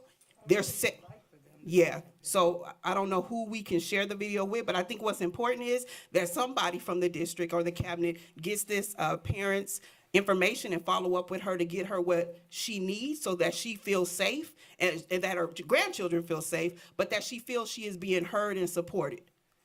Again, a grown, I want to cuss, but a grown woman fought her 14-year-old granddaughter at a middle school, at J. Hugh Middle School, December 3rd, and there's not been any resolution. That's problematic. That's problematic. And again, we want to say these are not isolated incidents. They're happening every single day. While we were sitting here, she showed me another video of another girl at the middle school getting jumped by an 18-year-old. Same school. Same school. She got the police report from Colton PD with everything blacked out except for her granddaughter's last name and the address of the other family. So it's like, y'all go on and take care of that in the streets and then we'll arrest who's left. It's problematic. The district is not responsible for all things. Okay. Thank You good? Thank you. Okay. Thank you. So we have Ulysses is coming forward, followed by Anthony Noriega.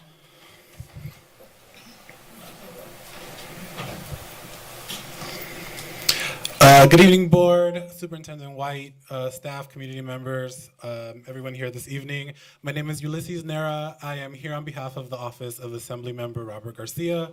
First, I wanted to thank Interim Superintendent White for speaking with the Assemblymember regarding the situation at J. Hugh Middle School.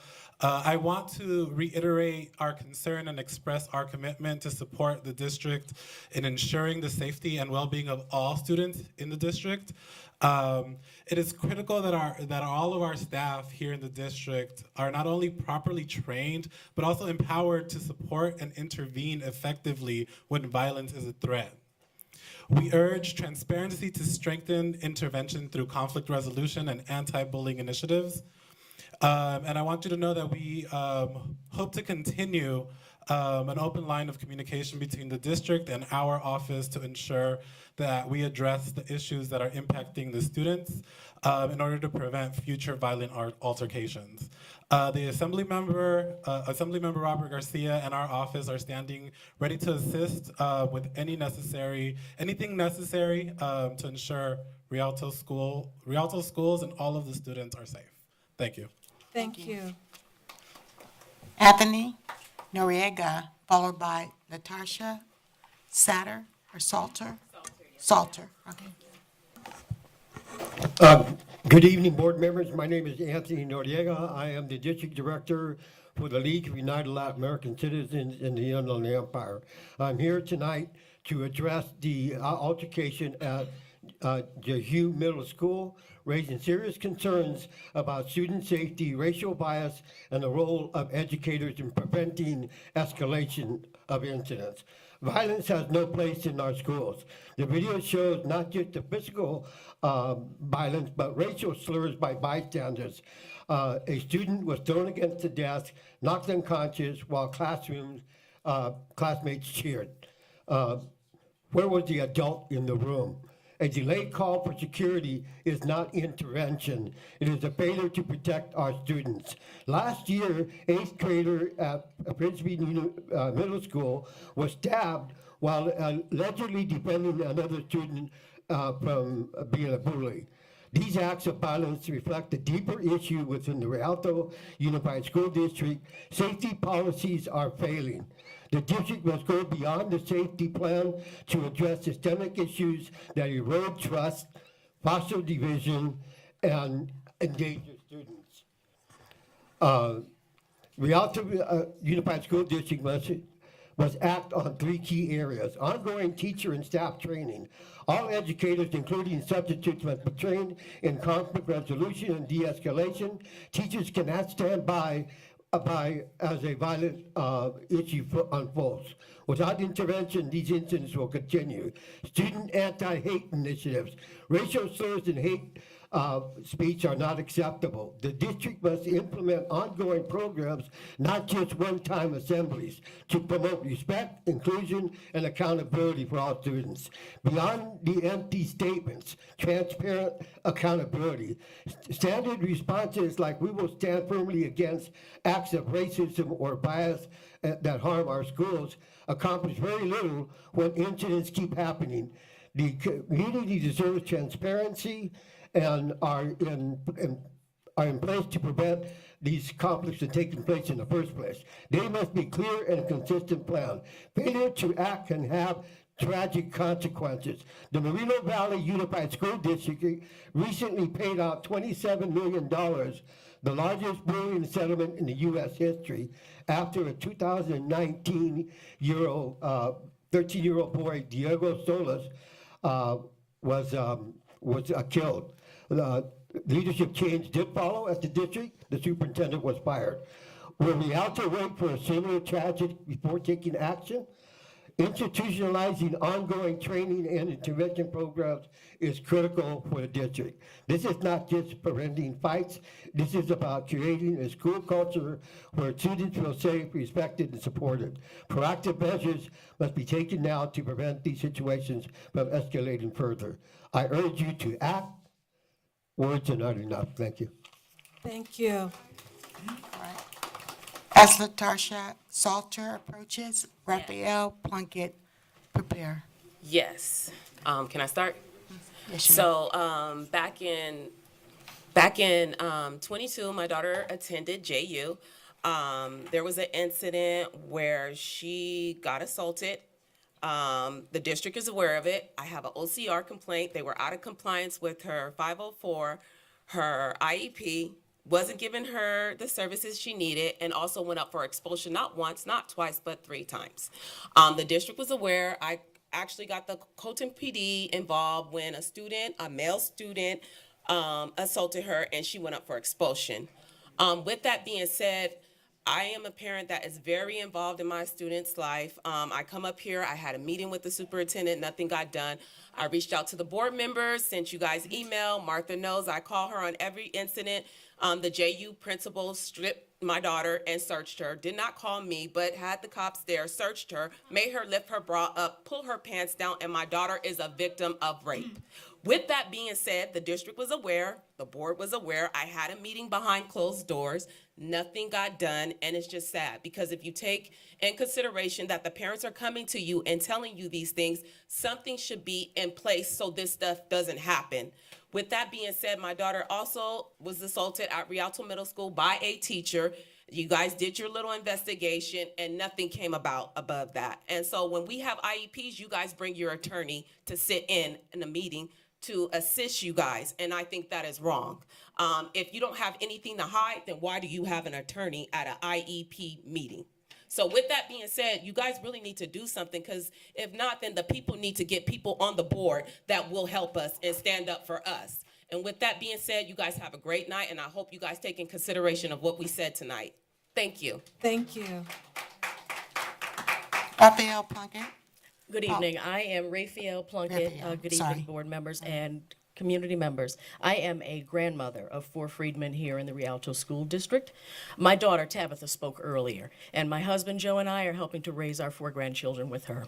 I wanted to refer everyone to LA County just recently released their report on hate crime. That is at hrc.lacounty.gov. And for the context of tonight, I'd like to read this brief Passage, anti-black crimes. Anti-black crimes increased 8% from 297 to 320. Blacks comprised 49% of racial hate crime victims. Black persons constitute 9% of the total population of Los Angeles County, but are grossly overrepresented every year as victims of racial hate crime. For the third year in a row, Latino as suspects were the most frequent suspects at 52% for these crimes, followed by whites at 41%. I refer you again to hrc.lacounty.gov. Read the report for yourself. It does have other statistics. Those are pertinent for tonight. I wanted to talk about, my daughter mentioned that, yes, my 9-year-old granddaughter was assaulted as adults stood by. I want to talk about this. Your mission statement says a safe and engaging learning environment, and I wonder how that would be engaging, safe for that young child that was brutalized the way she was in that classroom. And for her to hear those racial epithets, that dehumanizing language, and let's be clear, there is no equivalent for the N-word. There's no equivalent. For her to hear that, how should she thrive? How can she learn among her peers? Those are her peers, her classmates saying that. And adults sit by and just let it happen. I was mortified to see the substitute teacher grab her by her arm to lift her up.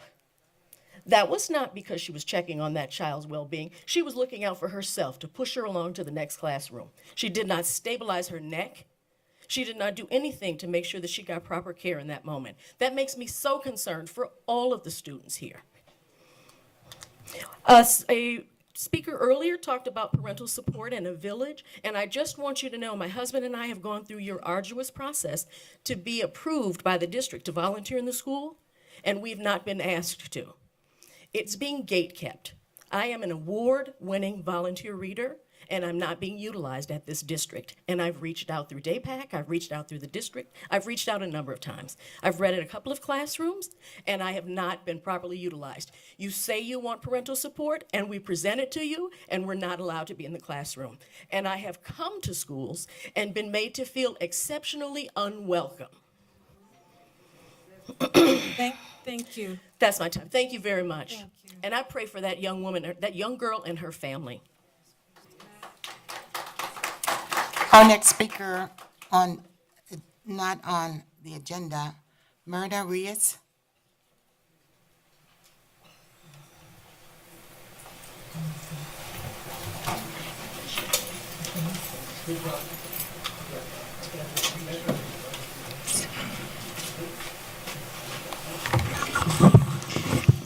Can you hand this to me?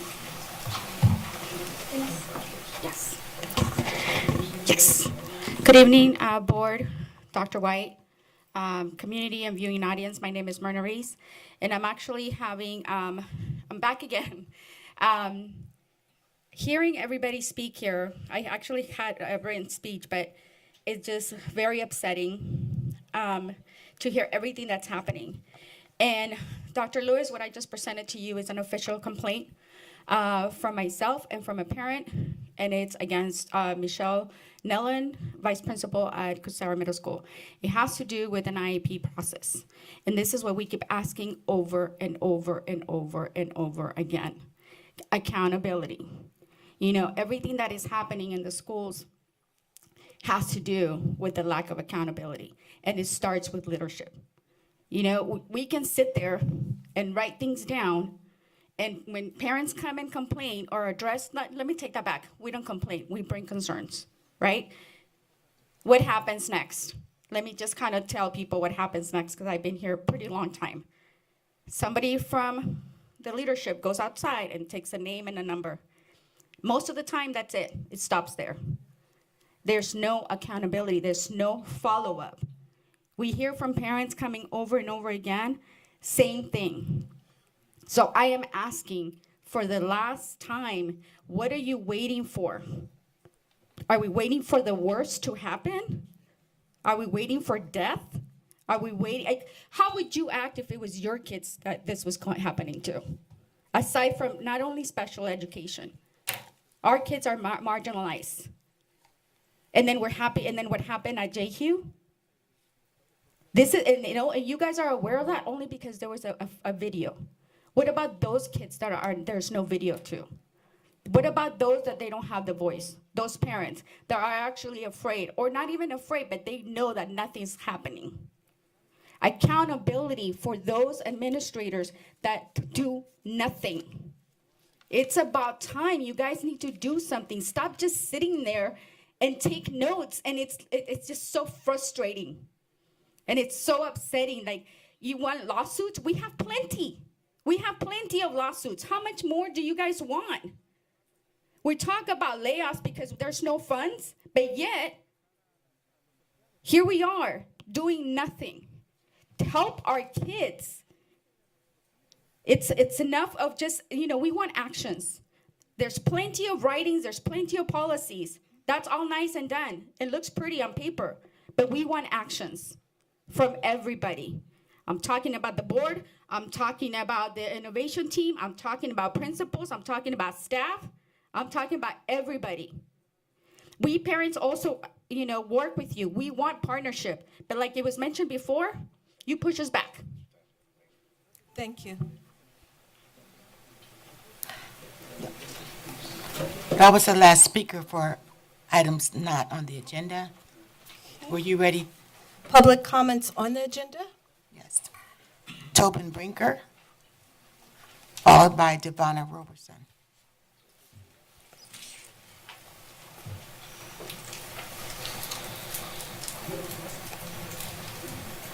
Is Mr. Brinker here? Toby Brinker? Yes. Toby Brinker, please. He said he's not speaking. Okay.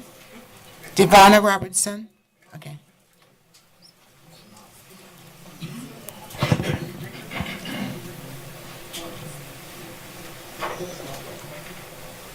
They're still calling his name, so. Well, he said he wasn't, so go ahead. Okay. Go ahead.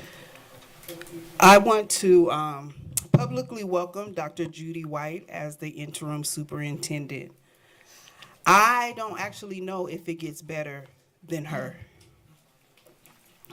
But nonetheless, I encourage the board members to be extremely vigilant in your selection process of the future superintendent in the city of Rialto. As the gentleman spoke earlier, the board holds all the decision-making power. With that being said, I ask that the board members be courageous and wise in your decision. Make that decision centered, or keep the decision centered in the best interest of all of the students in the city. It's really important that we have someone to redirect this school district. We as the public do not know all that goes on behind closed doors. We don't know all of the hard conversations. We don't necessarily understand the long processes and all of the legalities. But what we do know is that we send our babies to you all every day. And the decisions that are made cannot be made loosely. There cannot be favoritism. And I was even told, and I'm gonna share this while I have the mic, I was told by a parent that was here, I was told earlier by one of the parents that spoke, that the rumor was that they were put up to it to come speak by one of the district folks. And I don't know if you all understand how dismissive that is. It's not easy to come up here and stand before you all, but these parents do it anyway. Community does it anyway. Teachers, principals, they do it anyway. So again, we're just asking that, number one, celebrate you for making a wise decision and getting Judy White. Don't step back. Keep going forward. So whoever it is that you all make the decision to sit in the seat that she holds right now, make sure you can sleep at night with the decision that you have made. Make sure you can rest well with the decision that you have made. Make a wise and courageous decision. This is serious. This is serious. This person will lead the district further into a pit, or they can pick you all up. So again, I thank you for your time, and I thank you for making the decision that you made to have that superintendent sit in that seat. But she won't be with us long. Do not take steps backwards, please. Thank you. Thank you. Our last speaker is Ana Gonzalez.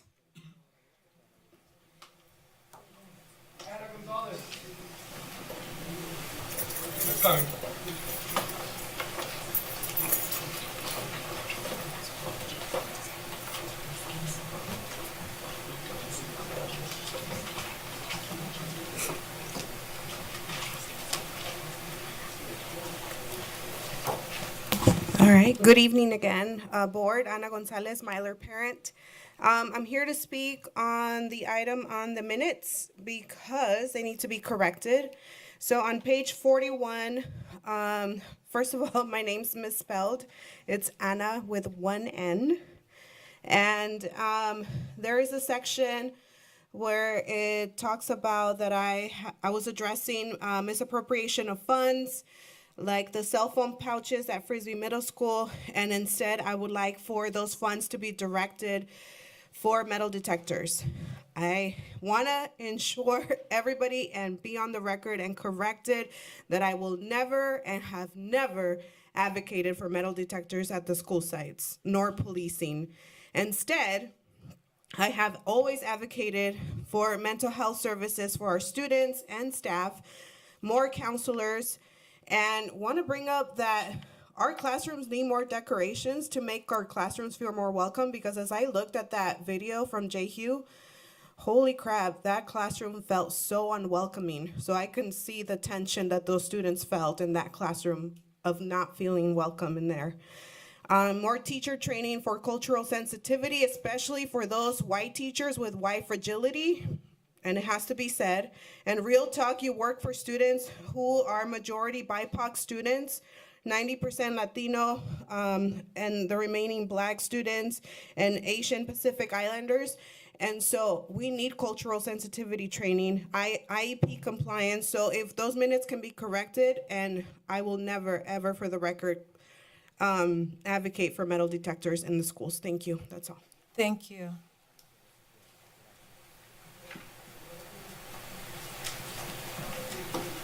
Is that it? That concludes. Thank you so much.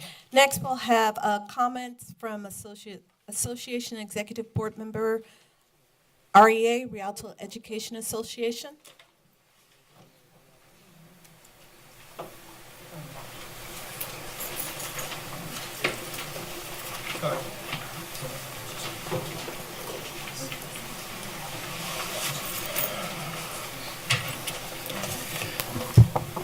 Good evening, board members, Interim Superintendent Judy White, Board President Dr. Lewis. I have comments that I wrote, but I'm not going to read them. After listening to everyone tonight, I want to just speak from my heart. I've taught in this district for 25 years, 22 of them at Frisbee Middle School. Middle school is where most of the issues are at. Over the last 5 years, I went and looked back at all of the public comments that have been made at these school board meetings. Over 100 people over the last 5 years have spoken on safety. 47 of them were parents, most of them from middle school, describing the similar situations, the bullying, the violence. We know there's a problem. We've known for some time. I asked Lisa Lindberg to come and speak tonight. You heard her earlier. Back in 2019, we had a rally with 300 teachers who showed up simply to talk about the violence in our schools. And we had an important message. A few months after they spoke in December, in March of 2020, COVID happened. And so our focus on safety switched to a different kind of safety, to our health. And when we returned in 2022, the violence returned as well. But this time it was exacerbated because the kids were now lacking a lot of social skills that they need to be able to deal with these things. They were dysregulated. When emotions happen, they don't know what to do with those feelings. And the teachers were equally unprepared. And we have come to you multiple times asking for help. My predecessor, Maisha Calloway, came and spoke in May of 2022 with a group of teachers about some of the violence that we were experiencing at that time and asked for help. And unfortunately, at the time, the response was not positive. The meeting after that, this board changed the speaking so that board presidents were no longer given this sort of protected 5-minute time and instead had to put in public speaking slips like everyone else. So the message to us was, we don't want to hear you. Okay, that hurt. In 2023, in January 2023, I became president of the union, and we have continued to advocate for safety training. And you heard one of my teachers speak this evening and talk about the fact that we haven't really been trained. And I'll tell you what was offered and what we got. Okay, a year ago, we were offered PROACT training, and we got 2 days of it paid. We had subs, right? And we got to go get the PROACT training, and it was just for our union leaders to go get that training. And then we talked about offering it to our teachers. Well, when it actually came to offering it at the beginning of this current school year, it was reduced to a single day, and it was unpaid. They had to go on a weekend and do it. And that was shocking to us because it was a very limited number of people that would take up that opportunity. And so after the stabbing at Frisbee, we came again, and there was a reconsideration. They said, okay, we're going to do a training for the teachers on January 6th. It was a non-contact day. Kids weren't in school, teachers were. And initially we were told it would be a 2-hour training. Well, it ended up being a 45-minute video. And while our safety staff did a great job of making that video, it really wasn't geared to the issues that we have the most concerns about, which is violence, like severe violence, like the fight that you saw in the video. We don't know what to do in those situations. Another thing that we asked for was we asked for something in writing that says exactly what we can and cannot do. Make it explicit, make it clear. And I gave you an example from another district. And our district, in fact, came up with a letter that they gave to us. We got it on January 17th, okay? But it was missing the part that we specifically asked for, which was the part about what you cannot do. It listed all the things you should do, but it didn't talk about what you should not do. And we felt that it didn't really meet, again, what we were looking for. I'm coming to you today saying that before the next school year begins, every teacher in this district needs a real training on what to do with severely violent situations, right? We need that. And I've had some folks reach out to me, and maybe my union's gonna pay for some training for our folks too. I don't know, but we gotta do something. It's 5 years we've been coming and talking. And so I hope that you've heard from all these people tonight. I hope that you take it to heart and you come up with something that's better than what we've got, because what we've got's not working, okay? There's a lot more I would like to say on all these things, but I have limited time. Thank you for your time this evening. Thank you. Next, we have California School Employee Association. Thank you. CSEA. Good morning, everybody. I'm Christina Costa, CSEA president. First off, I wanted to relay some things from my e-board. First, from my treasurer, Wendy Gavini. It's Women's Month. Shout out to all the women out there being mothers, professionals, and making the world go around. And from Rosina McCrawley, my communications officer, to all of these women, classified members holding it down, working and raising your families and doing your best, you rock. So I said that to point out the fact that everybody supports everybody, and we all need to be listening to what is being said these last months, as well as going back to the 5 years. There's cries for help, and we need to hear it. I wanted to remind everyone that although our USD is experiencing unexpected symptoms due to the many issues and investigations going on, you need to know that I believe that each and every one of its classified employees are working for the betterment of the student. We truly care and hurt along with the public. With that being said, please remember to be kind to one another.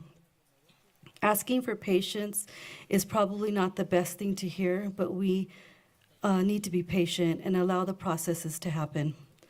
Remember, Rome wasn't built in a day, and fixing things, sometimes the embedded practices and long-standing issues won't be changed in a day either. I can feel the new wave of change slowly. It's here. It's starting. We all just have to hang in there, hold our heads up, hold on tight, and ride the wave. We will all be better for it. Also, I wanted to just remind you that although we're seeing this, I hate to say it, like kind of a race issue, it's not race. It's not brown against black or whatever. It is frustration. It is anger that all these cries for help are not being heard. You know, Tobin sat up here and talked about training. There is no training. There hasn't been any training. And if there has been, maybe we forgot, and maybe we need to be reminded. And that goes for everybody across the board. We're all human. We all get upset. We all get traumatized. And maybe we carry that and hide it. And then when things like this happen, it just comes out. And so remember that we're all human and we all need to be patient and we all need to be kind and understanding. There's going to be change. I could feel it. I don't know if it's a premonition. I don't know what it is, but I can feel that there's going to be change. I don't know how long it's going to take, but it may get better now. It may get a little worse before it gets better. Who knows? But we all have to remember that we all have to stand together. We can't fight each other. We can't, go into this racial place. It just can't be that way. We're all humans. We all need to stick together. And I think that we can do it all together. We have a good team that's left behind, that's going to be left behind. And we have people from the public that want to help and want to engage. I urge you to sit down and listen. Sit down and listen. Let's set up some town halls. I'm setting up town halls with my members. We need to do something because something has to change. So please, let's do it together. Let's make the change. If we're going to do this, let's do this. Let's get help for the public. Let's get help mostly and indefinitely for the students, because we're all here for the students. That's what we all signed up for. So that's all I have to say. Just take a deep breath. Spring break is here. Let's come back and reset. And let's do better. All of us. Thank you. Thank you. Next, we have Communication Workers of America, CWA.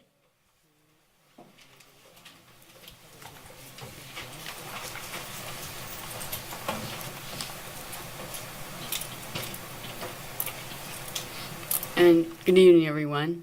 And just hearing what everybody said, training does sound good. And knowing different procedures and things sounds good also. So that everybody knows the same information.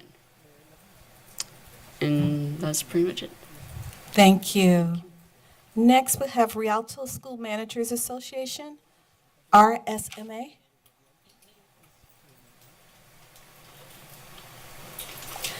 Comments from student board member.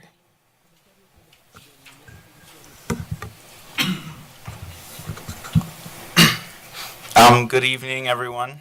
I have 5 things I wanted to talk about today. So, I'll just start with things I've been doing and then just other stuff later on. So, first off, I had the opportunity to be a part of my school's Distinguished Scholar Ceremony. Seniors of my class of 2025 were given awards if they had a GPA of 4.0 or higher. So Eisenhower more than doubled the amount of students that received this award from last year's students. And I know other high schools have seen this improvement as well. It was really nice getting to see everything my fellow students have accomplished and to be given a white gown for their graduation. For all the seniors that have been given this amazing honor, I am very proud of your hard work and dedication that you have brought into your 4 years of high school. I also had the opportunity to be a part of my school's half-cap ceremony where we recognize sophomores that are on track to graduate. They have completed parts of their A through G requirements, which means that they are working hard and doing a great job. I was able to talk to them about my experience in high school and give them insight about how important it is to continue staying on track. They have been doing really good in their academics, and I know other sophomores throughout the high schools have worked very hard as well. They're halfway there, and this ceremony was a great way to remind the students just how important it is to stay on track. I know I won't be here to see just how much all the students grow, but I know they will be staples of this district and will continue pushing the limits of how great Rialto Unified School District students are. On another note, the final wave of UC decisions will be coming out this month. By the time of the next board meeting, all seniors will find out which UCs they got into, and I wish you all the best. However, no matter the decision, I am very proud of all you students for the amount of hard work you have put into your academic journey. I have had conversations with my teachers where I tell them how scared I am that I won't be getting into my dream school, and they tell me that no matter what the decision ends up being, things will turn out the way they are supposed to. In the next 10 years, we will all be exactly where we are meant to be. So students, no matter what happens, please don't be nervous. Please keep having hope for your future, because you never know. Maybe you will end up in a better place than you dreamed of. So something really cool that occurred throughout this district was the Rialto Unified School District's Music Festival. Just for context, a music festival isn't like Coachella or anything like that, but instead it's a chance for students to play music pieces they have been working on throughout the year, in front of an audience and even in front of judges. After their performances, they were head to a clinic where the judges gave them pointers and ways to improve their musical skill. Most high schools end up going to different music festivals towards the end of the year in order to perform music they have been working on. But it's very cool that instead of having to drive to another district, we had our very own music festival here in the district. It not only allowed the high schools to play their music, but it even gave the elementary and middle school students a chance to show how great they play. It has been a while since our last music festival here in the district, and I am honored that it occurred in my high school, Eisenhower. Our band and orchestra were able to be guides, runners, and check-ins throughout the day, and just like the students, we all heard the amazing talent that has come up from our district. We all had opportunities for leadership, and it was an all-around amazing experience. It opened my ears to just how much talent has come from this school, from this district. And I am excited to see these students move up in our music program and show you all just how amazing they all are. So about the incident at JHU, I wanted to talk about the lack of intervention, not only from the teacher, but since I represent the students, I wanted to say that while I was looking at the video, I saw not one person doing anything to stop the altercation. Students, we need to do better. We cannot sit by watching a student get their head slammed on a desk and feel that it is okay. I understand that the incident occurred in a middle school, and it's not the job of the students to intervene, but when we see a form of injustice take place, and we see a fellow student get physically hurt, we cannot sit by and not do nothing about it. Students, especially the older ones, use this incident as an example that if you see something horrible happening to your classmate, step in, because we should all know that we have to defend anyone that is being harmed. So thank you all for your time, and students, enjoy your break. Good luck with your applications, and I will see you next month. Next, we have comment from Board Member Dominguez. Thank you, Mrs. Lewis. So tonight, I do want to start off with honoring Rialto High's theater production group for their Adam family. I was a witness to their tradition of their closing night. The seniors were able to speak as this was their last production for the school year and for their public education, for their theater production. There was 12 seniors that spoke. They were in tears. They thanked their family, their peers. They said that theater basically saved their life, and it got them through school. It was very heartfelt. But I do want to transition to something a little bit more serious. So in regards to the incident that happened to JHU, I did attend the news conference in front of JHU after the video of the two students fighting in the classroom that went viral. I understand that the Colton police began their investigation, which is still pending. I did read a brief statement, and I felt the need to voice in regards to this unfortunate incident. Although the board cannot speak about this case since it's still under investigation,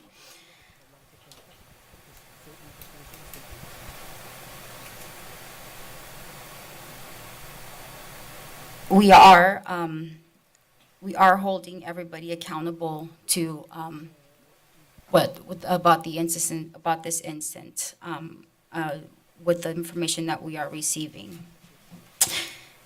I do want to say that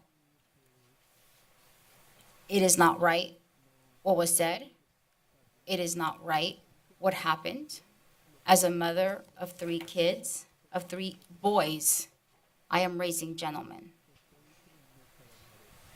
Words, the saying of sticks and stones may break your bones and words will never hurt you, that's not true. Words hurt. Words hurt, and they will always hurt. I was called names. My name is Evelyn. They would call me Evelyn.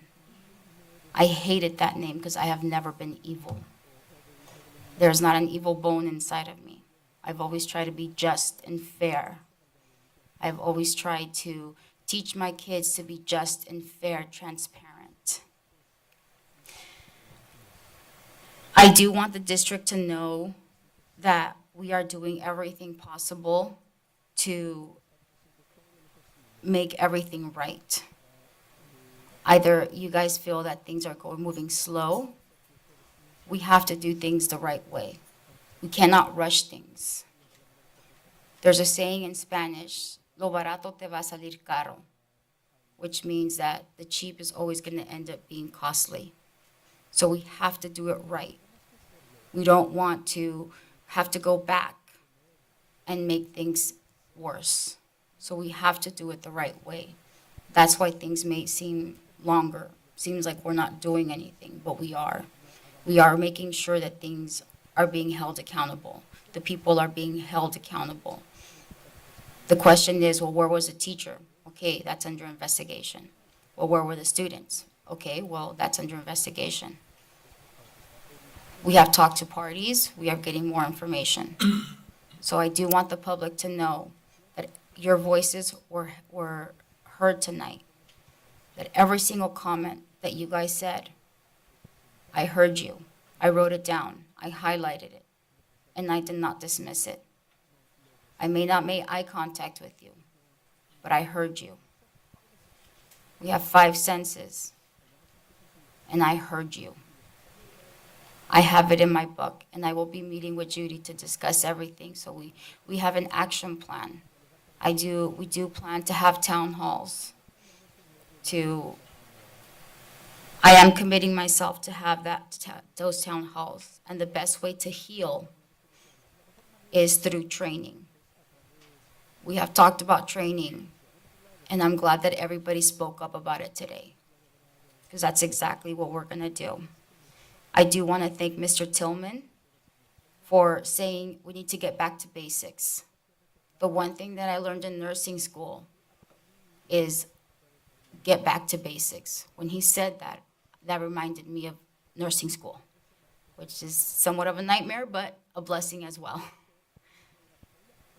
Always go back to basics, and that's what we need to do as a district, is just go back to basics. I do want to thank, I'm not quite sure of her name, but from the Ebony Triangle. And I felt that when she was speaking and giving us that discernment of choosing wise for a superintendent, I felt like she was praying over us and making sure that we make that wise decision to choose the right superintendent. So I want to thank her for that. I do want to thank all of our speakers tonight. Thank you for being concerned. Thank you for coming up here and making us aware of things. Without you, you wouldn't be a part of, we wouldn't have a village. And we are your village and you are our village. We are going to work together. We are going to get through this. We are going to fix this. I am always available. Send me an email. I will respond to you. Call me. Call Martha. Leave her a message. I will get back to you. I will always get back to you. If you don't believe me, try it. Talk to those parents that have reached out to me. I will get back to you. I will listen to you. So let's move forward. Let's stay strong. Let's begin this work. Let's begin this healing. As Mrs. Lewis has said before, a wound, you have to get all that junk out. It's called slough. We have to get that slough out to get that nice granulation tissue so it can heal. So wounds can heal. So let's start healing this wound, and let's move forward and make our kids the best and give our kids the best and everything that they deserve. Let's get these IEPs fixed. Let's get our special ed department fixed. Let's get safety underway. Let's get our teachers trained, our substitute teachers trained. Let's get these test scores up. We can do this, but we need everybody's involvement, our stakeholders, our teachers, our administrators. We need to make parents feel welcome on campuses. We need to stop with vanity. We need to stop with attitudes. When that grandma was speaking on there about feeling unwelcome on campuses, I know exactly what she's talking about. So we need to stop with that and just think about our kids and the kids. Because I don't think it's just about 3 boys. I think about 24,000. So thank you and have a good night and enjoy your spring break. Thank you. I skipped over Dr. Judy White, Oh, I interim did. superintendent. I'm so sorry. Thank you. Oh, that's okay. I am going to speak a little longer than I normally do because I believe the community deserves to hear our plan of action. So there's been a lot of words said today, and my heart is aching because of the experiences we've had to have.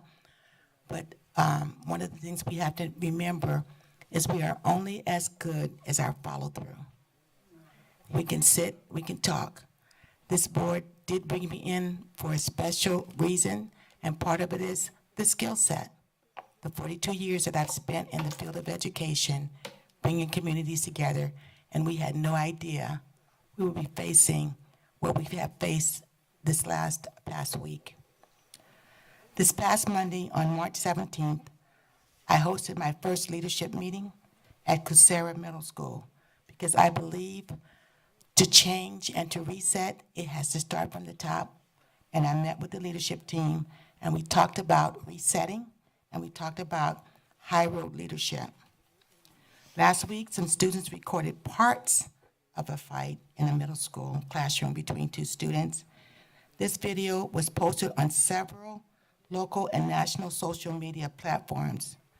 Due to the nature of the altercation between the young students and the harsh language that was used, our district recognizes that we must get back to the core of what we value: quality instruction in a nurturing, safe, and positive environment.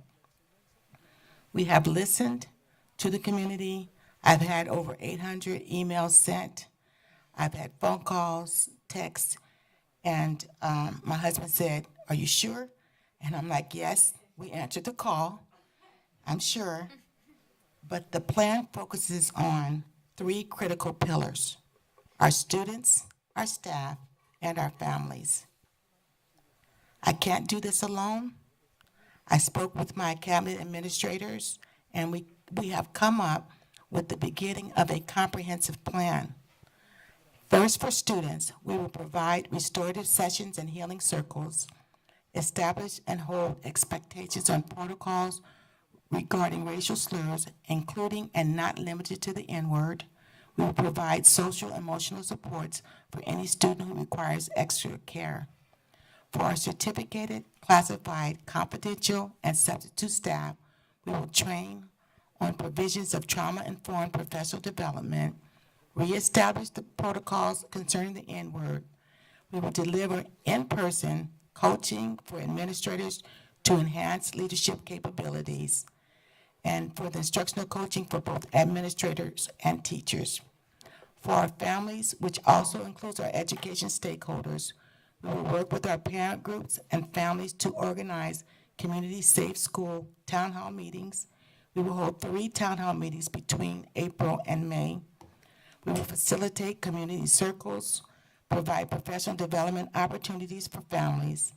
We will establish our parent ambassadors program, which is a robust program to include parents in the volunteering.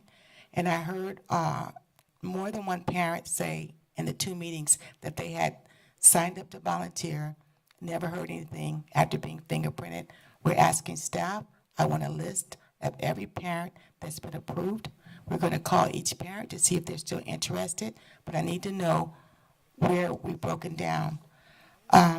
We are going to provide internal staff with conflict de-escalation techniques for staff, customer service training for staff, wellness centers for students, social and emotional lessons for students, classroom training for substitutes, and ongoing family engagement.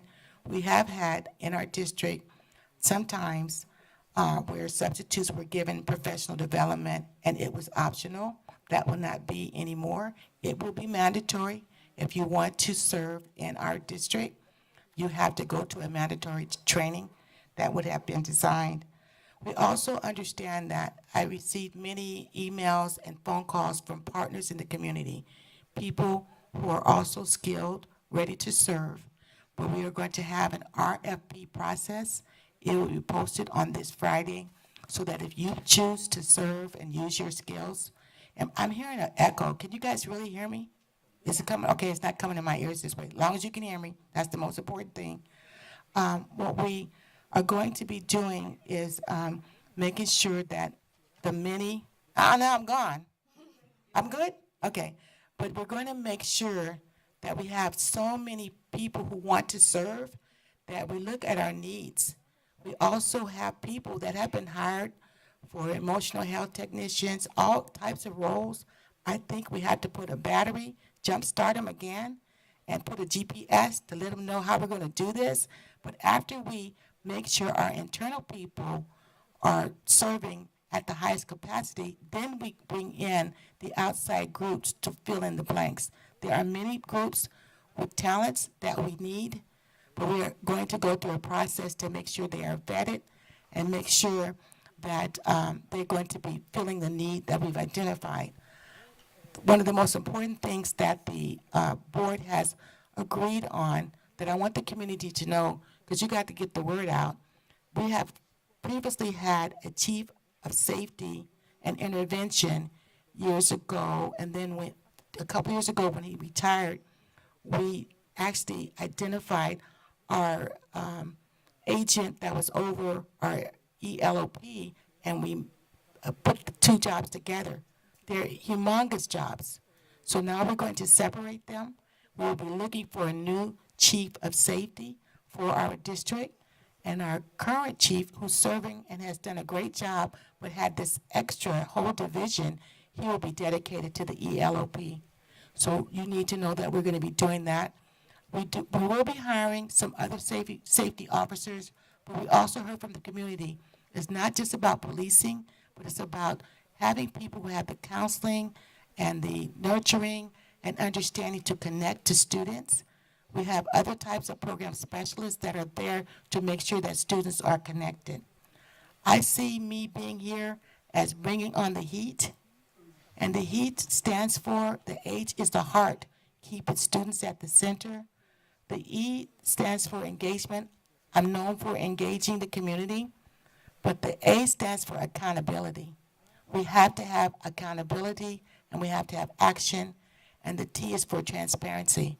It is not business as usual, and it's because of this board. This board has directed me to help with the overhaul. There's some good things in our district, wonderful things, but there are also some inconsistencies that we have to correct. I also want to say, I know I've said a lot, but we're going to have adopted school programs, and we will be planning a unity summit further along. And I saw that today we had representatives from Eloise Reyes, Senator Reyes' office, because we talked about it, and she said we should think about planning a unity summit, because unity is a choice. We can let this incident divide us, but we also can choose to be unified. But in a unity summit, you bring not just Black and Hispanic, but you bring our white brothers and sisters, our Asian, we bring all our Native Americans. James Rambo said that he would be in for something like this, but you don't want an incident or show up. You want time to talk and have unity circles and people to grow and have plans together as a community. So these are some of the plans that we have. And I think I have one last page that I don't want my staff to get mad because I was asking for information. So we are also going to be going out and recruiting an associate superintendent of educational services. That position is vacant, and an associate superintendent of human resources because we have a retirement coming in that area. I now serve as your interim superintendent, and please know that I possess the understanding, the knowledge, and the compassion to focus on the issues at hand. I have spoken to the mothers of both students at Jehu Middle School. I know that we will bridge this gap. I am committed to making sure Rialto Unified Schools remain safe for students and for staff. I can't go back, but we can go forward.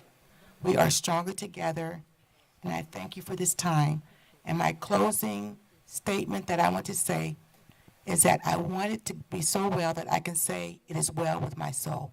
When you can say that something, a district is healthy and it is well with your soul, then you're moving in the right direction. Thank you. Next, we'll have Board Clerk Montez. Thank you, Board President Lewis. I first want to give thanks to the county, San Bernardino County Superintendent of Schools, the County Office of Education for their wonderful presentation today.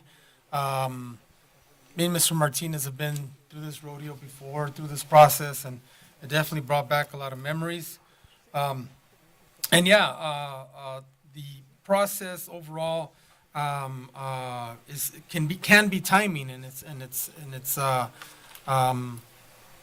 it needs to be thorough. Our district, our board, our community deserves to have a community input, unity on the issue of a superintendent search. This time that Dr. Judy White is with us for the next 3 or 4 months, and the superintendent search are two of the most important things that will help us moving forward and addressing a lot of the issues that we've been having and that we're currently having. I want to again thank Dick Bray and Dr. Mitch Hoovey, who gave the presentation.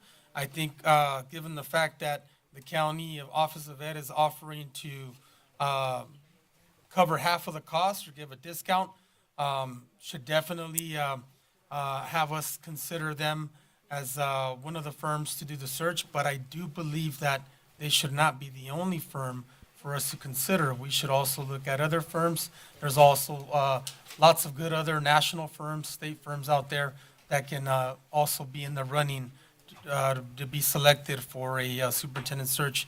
And I say that because it's one of the most important things that we are facing right now as a district, as a community, is the determination and the process of getting input from everyone on selecting the next superintendent. I want to thank Dr. Judy White. She's been with us a couple weeks now. I'm very impressed with her experience, with her knowledge, with her wisdom. I've only heard good things about her previously, and now that she's actually here working with us, I'm really grateful that she's here. I'm very thankful that she's helping us. And I know that she's the kind of person that can see somebody coming from far away. And not everybody has that talent. In people in Mexican proverbs say, esa persona ve la vaca viendo de lejos. La vaca que da leche se ve de lejos. Which means the cow that gives milk you can see from far away. That's the kind of intuition that she has, that she can see people coming from far away. So I don't got to tell her nothing. I don't got to say nothing. She's going to see it for herself. As a matter of fact, she's already begun to see things herself. So if people have nothing to worry about, like my grandmother used to say, if you're not on the train tracks, you don't got to worry about getting hit by the train. Well, Dr. Judy White is that train. So if people are doing their job and doing what they have to do, then they have nothing to worry about. And I'm not asking for any, whatever happened in the past, now it's all on her lap. Now it's on her hands. Now it's for her to see with her eyes what needs to be done here or what doesn't. If I'm wrong, anybody's wrong about whatever's happened, she'll point that out too. But now we got a fresh pair of eyes here at this district and this community. Somebody with the experience, the knowledge, the wisdom to help us move forward. And give everybody that opportunity. She's not here with any personal agenda. She's not here with any political agenda. She's here to see what are people saying when they come. And we thank everyone that comes here and shares concerns. But she'll be able to see over time, over months, who's coming, why they're coming, what they're saying, why they're saying it. I want to thank Eloise Reyes, Senator Eloise Reyes, Michael Townsend, representative, for coming here today to share the senator's support and the office's support for our district. We thank you. Michael Townsend and I go way back since before I got elected in 2010, and I've seen him over the years working with many different representatives, and I thank him, somebody I respect highly for all of his hard work. And whenever he's gone from a congressperson or an assembly person or a senator, because they retire or whatever, I always tell them, don't worry, somebody else will pick you up. Everyone knows you're good, so everyone wants you to working for them. So I'm glad he's working with Senator Eloise Reyes, and he's continuing the good work of the people there in her office. And thank you again, Eloise, for sharing your commitment and support of the district to help us move forward. I want to thank Ulysses Nera, representative from Robert Garcia's, Assemblyman Robert Garcia's office, who also came to also share his support of the district and helping us move the community forward. I want to speak about the safety. Dr. Judy White is right on. Nobody had to tell her. She said, why do we have a chief of security that's also in charge of a whole nother department? Safety and security should have their own person committed only to safety and security. When our previous chief retired, and he did an awesome job, but he was the chief just of safety and security. That's what we need here. It was ridiculous of the district to have made that change to not replace a retiring chief of security with another chief of security, someone that can dedicate full time. And don't get me wrong, Mr. Perez has done an awesome job, but he's juggling two departments. And we can't have that. If we're going to have somebody at the helm of safety and security, we need that person only specifically focused on safety and security, which last time I checked is supposed to be the district's #1 priority. And people get mad when I say this, but not education, safety, not communication, safety. I'm a father too. I got children too. And when my children bleed, I hurt too. So with that said, I my heart goes out to the families, to the students who were all involved and witnessed in the incident. I can't imagine what the parents are going through, and I only hope that our community can be patient, the people can be patient to let these investigations play out. Compiri, the district will also be conducting its own investigations, hopefully third-party investigations, to really get to the bottom of everything. And And even without the rest of the information, even without the rest of the investigations, there's no justification for what was witnessed, what happened. There's no justification. We understand when we're dealing with minors, when we're speaking about minors, we have to be really careful about their privacy rights and whatnot. But as a parent, because I'm also a parent, I'm not just a school board member, I have to say that it was a tragedy. It was a shame to have seen what we saw, and I think any parent. I think somebody said they came here from Orange County, all the way from Orange County. They felt so compelled to come and share their viewpoint, and I it's understandable. People get outraged. People get emotional. It's very moving. It's affected a lot of anyone who sees it, right? But again, we want to give due process to all of those involved, and we want to make sure accountability is held. Dr. White spoke about accountability. We want to make sure accountability is placed where it needs to be placed. And any culture or past culture of letting things slide, sweeping things under the rug. I heard a lot of concerns tonight. I didn't know about Jehu. Any of that stuff, that needs to be taken care of. And moving forward, and anything coming forward needs to be taken care of. We look like fools as a board. We look like fools when people come here and tell us things we don't even know about. We look like fools when people come here and say, hey, we've been telling you this, we've been telling you this, we've been telling you this, and you haven't been doing nothing. Well, someone's doing something, and that's Dr. Judy White. So thank you again, and thank you, board, for really coming together on this. We all share a consensus. We want these matters resolved. We want these matters looked into, and we want to keep safety our number one priority. So thank you again, all the speakers who came here tonight. That's all I have. Thank you. Thank you. Vice President, Mr. Martinez. Okay. Thank you, everyone, for coming in, speaking your heart, speaking your mind. I agree with everything that's been said, so I'm not going to repeat it because there's points that I need your help with. I've talked about it before, that if we claim to be a village, then we need to help each other. Community members, the adults, need to correct our young folks. What are they listening to? What are family members jostling with each other, and they pick it up in the music and they say, hey, wrong word. It's in the music. What you can do, you may not be able to go over to your neighbor and say, don't listen to that.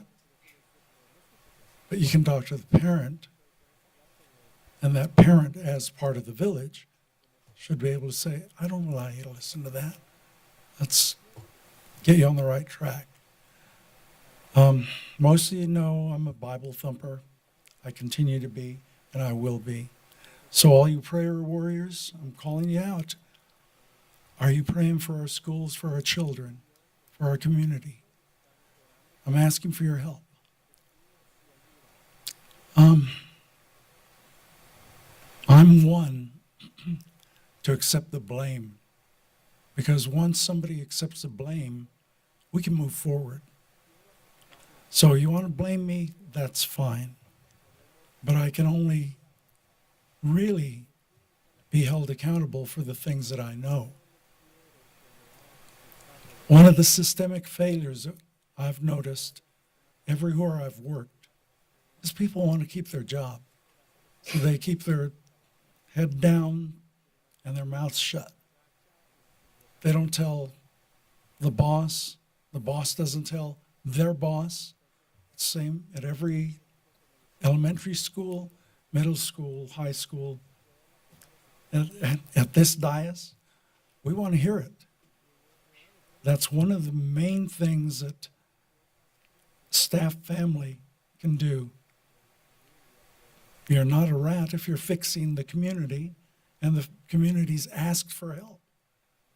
They've demanded help, and I am asking for help, but I need to hear it all. One of the things in the past 10 months,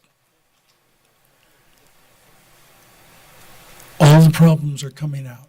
All the things that have been festering and the undercurrent, it's coming up. And I'm loving that because I can do something about it now. The board can do something about it now.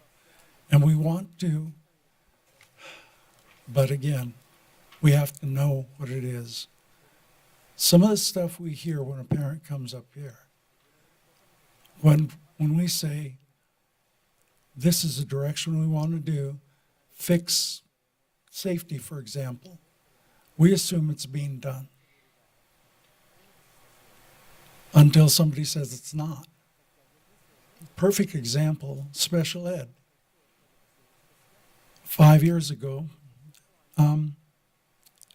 we were supposed to have moved from East Valley SELPA into our own SELPA. I found out yesterday, well, when I asked for all the dollar amounts, what it's costing us, and I found out just this week that we haven't made the transition yet. We're still in the midst of it. Yes, exactly. Until I know, then I can do something about it. So the board and I will have to review the costs, put our minds together. Again, prayer team, I need your help. The wisdom you see of Dr. White, she is a sister in Christ. She's not as bold as I am. But I'll never fire you for that. As if I could fire anybody. By the way, none of us can fire anybody. It takes the entire board to do that, at least the majority. So if you want to tell me off, I welcome it. If that's where your need of the day is, I welcome it. Because you're having a terrible day if you're going to do that. Don't be afraid of any of us. Because if you're in the right, and your position is to, this board is accountable to you, the community, and the staff. Whether you live here or not, whether you can vote for any of us or not. I'm here serving the kids. And I've said it before, I must be nuts. None of them can vote.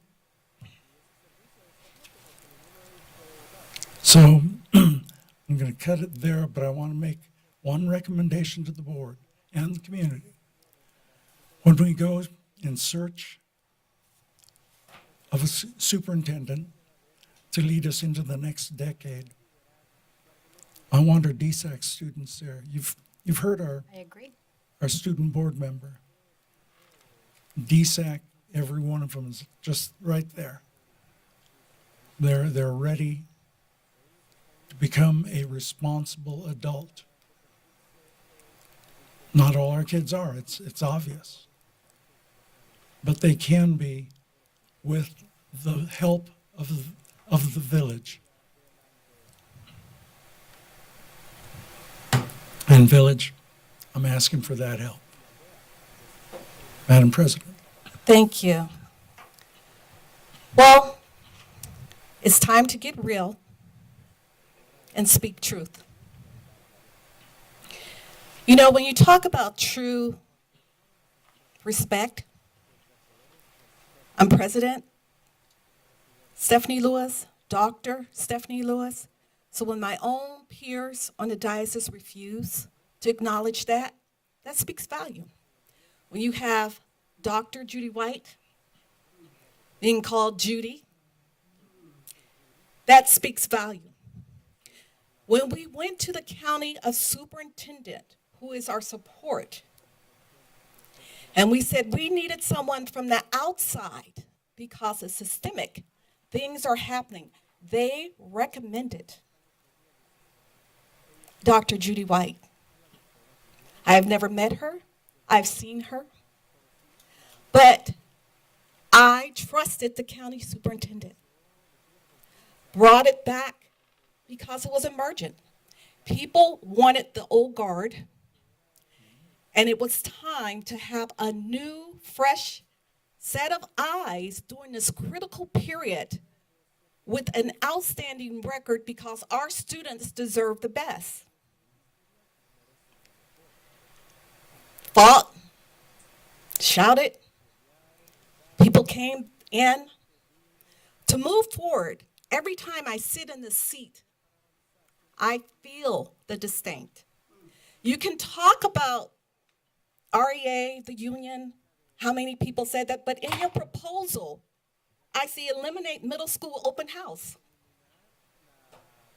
I don't see safety training. Put it on paper. This is your proposal to us. It's one thing to work with us or to shoot arrows at us, but to really, in your proposal, if your teachers have been wanting these training hours, I do not see this. You have time to revise it. This is something that we have to work with. But you can say it's a priorities, but it's not written. There is no excuse for adult not being in the room like a bystander. It's no excuse. 911, the CTE program, the students teach 911. And I want to commend that a lot of accounts have happened where students are saving other students when you have an adult present in the room. Dr. White is a person of integrity. When her name came up, the county superintendent said, you don't have to look for no other person because she knows the Inland Empire. She has a heart for people, and she is experienced.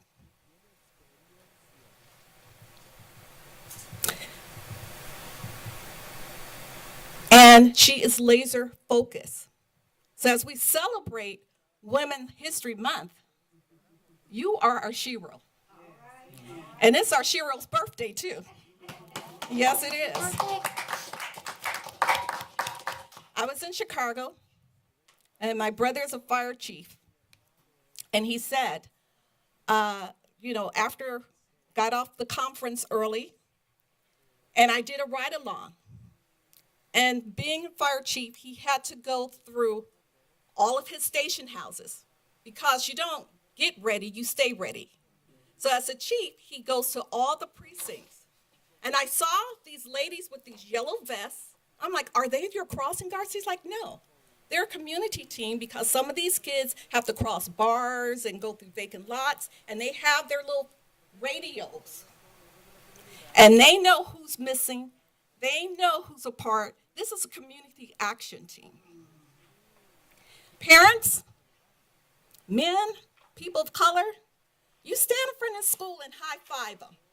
High-five them. Know your presence. I'm like, wow, this is Chicago, supposed to be woo-woo-woo.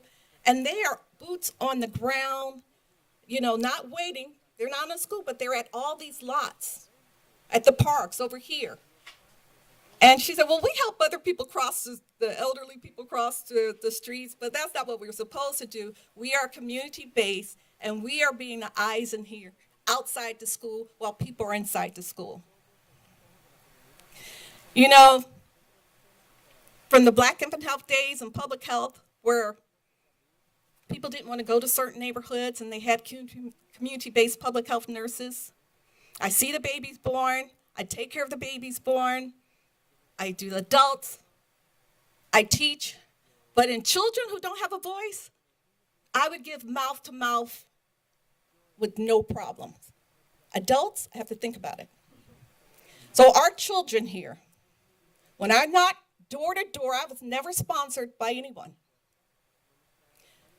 No big groups. And did it twice because I said, I'm going to be the voice of children, and what's right is right. And what's right is right have to start up here with us. It's not kumbaya. We've been fighting this fighting any suggestion of accomplished people. Like, who are you? I was like, I've been here 30 years, educated up to here, but I'm a person.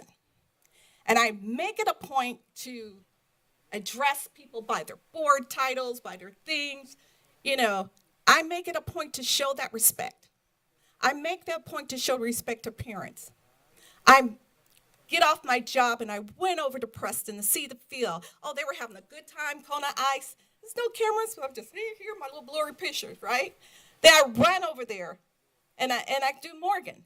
And I'll jump on Frisbee. And I do this not because I have to, because I want to, and I want to feel the pulse and see how the children. So some of these things that are coming, it's things been buried. It's people who are hurt. It's people who are fearful. These things exist. We have a cancer in this district, and I'm all about Rialto pride. And that's why when the county suggested an oncologist and Dr. White to know where to slice it out with love, with kindness, with joy, with heart, I have seen staff risen. I have seen teachers risen to the occasion. I have seen people work together because they weren't like, I don't want to fear this one, I don't want to fear that. It's real. People had that going on. But her healing, I'm like, wow, I can really see what you do. I can see what you think. They have been given liberty. Now, I would love to ride this out for as long as it takes, but we're not going to be, frivolous. But we're going to be methodical. And we're going to really go through this process. This orientation process was the other part of with the county. We've been going step by step by step under the supervision of what the county superintendent. When words come out of my mouth, some people feel disdain. I feel it, but it doesn't deter me because it's the eyes and the heartbeat of the kids that put me in this office. So if we're going to come together, we have to start up here. We have to support someone who knows as educator, and she has uplifted her team. And we have to uplift the teachers and the students. And special ed has always been an issue because every time you get a good team formed, they are beaten down by meetings, by demands. They never get to jail. They never get the form. They're complained out. Now, I think this is the moment in time where they can rebuild and they can start. But you got to step back and let them breathe. Now, with these fights and incidents of these words, there's no time to step back and breathe. Action, the plan is swift. I sent the app from where I work at the University of Western, where they have women walking the street at 8 a.m. in the morning, visible, shooting up. Kids are walking to school, and they have on the app a safety app where parents, teachers, anyone can just press it, and it goes directly to safety. Our principals, our little silos of schools are not even sending information up in a timely manner. So I said, you know what? We're going to use technology, put that app on, and boom, everyone have it. Not just for security, but safety of walking out. Any issue will be tracked. And Dr. White is looking into that and go with her team. She has a process. I just feel the life is back. But I'm not going to pretend that I didn't observe in what's going on and the way that I have been treated. But I only take it because I know the goal. But I'm open and I'm willing because times have changed and no one cares about public education if we don't care. That system of brown, black, white, yellow, they don't care. So we have to care. Education is the equalizer. It is the part that gives you explore. And so we have to band together for education, for our students, and we have to do what we know, say what we mean, forgive, move on, but treat every person with respect. And then weed out the people who just don't want to get along. And sometimes that happens. They're ready to move on. Things have been done. They're ready to move on. So I am just so amazed at the progress that has been coming. My heart aches for every parent, grandparent that has been shush, silenced, and not heard. I am truly sorry, but it's not going to happen anymore. And the follow through is going to be followed through the process that is going to be set. And when the selection of a new superintendent is selected, they're going to be supported.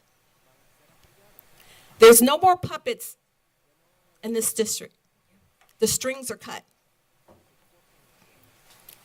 So we have highly qualified, educated people. We're looking for highly motivated, educated people. But if you don't love children, do not apply.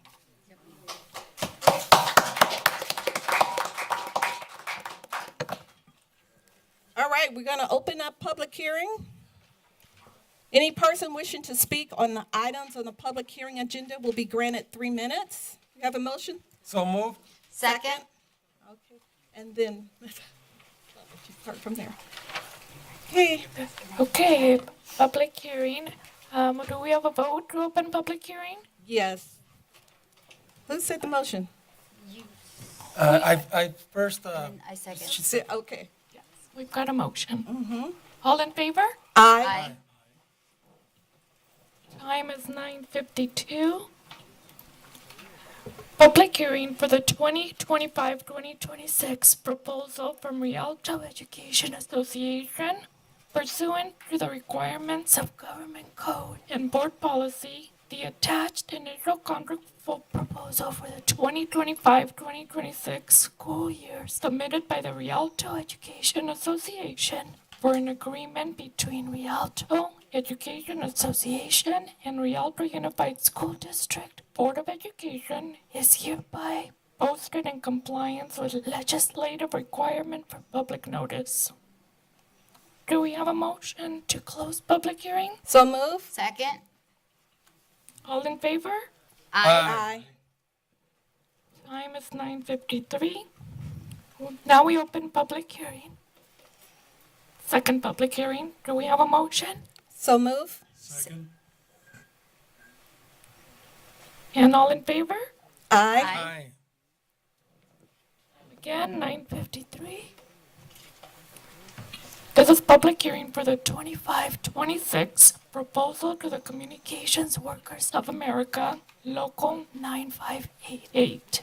Pursuant to the requirements of government code and board policy, the attached initial contract proposal for the 2025-2026 school year submitted by the Rialto Unified School District for an agreement between the Communications Workers of America, Rialto Unified School District, and the Board of Education is hereby posted in compliance with legislative requirements for public notice.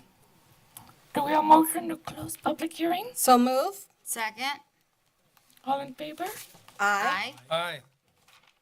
Time is 9:54. We move on to consent calendar items. All items on the consent calendar will be acted upon in one motion unless pulled by the Board of Education members or the superintendent for individual action. Do we have a motion? So move. Second. Wait a minute. Is this where the Do we have minutes any are at? rules? The consent calendar. Oh, yeah, the minutes are under the consent calendar. Oh, never mind. They are part of the consent calendar. Yeah, so can we go ahead and pull them since we had a speaker say that they needed to be corrected? Correct. Yeah. We will pull them. Any other polls?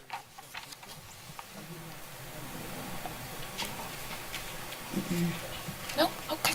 Can we go ahead and have a vote and approve them as amended?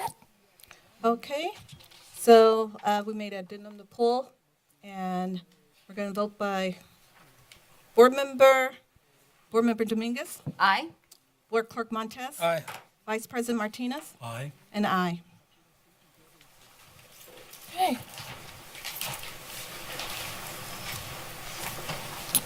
We move on to discussion action items. F1, approve an agreement with Lyft Enrichment LLC. Do we have a motion? So move. Second. Provide summer enrichment literacy and cooking lessons at all 19 elementary schools effective March 20th, 2025 through June 30th, 25 at a cost not to exceed $113,050 and to be paid from the general fund. ELOP. Any questions or discussion? Okay, roll call vote. Board Member Dominguez, Aye. Board Clerk Montez, Aye. Vice President Martinez, Aye. and aye. Item F2, approve a renewal agreement with SMG Ontario Arena LLC. Do we have a motion? So move. Second. This agreement is for the high school and adult education graduation ceremonies to be held on Sunday, June 1st, 2025 for a total cost not to exceed $180,000, including license fees and other reimbursable expenses, and to be paid from the general fund. Any questions or discussion? I do have a question. I know that last year they had like some kind of cleaning fee or deposit fee. Is that 180 included into that, or is that gonna come up later? Because I know that there was an amendment done to it last year. Do you remember? I thought they get the Or reimbursement they, for they security. get It was reimbursement, yeah, about for the for security or something. Is that included into this amount, or is that gonna be added as an amendment later?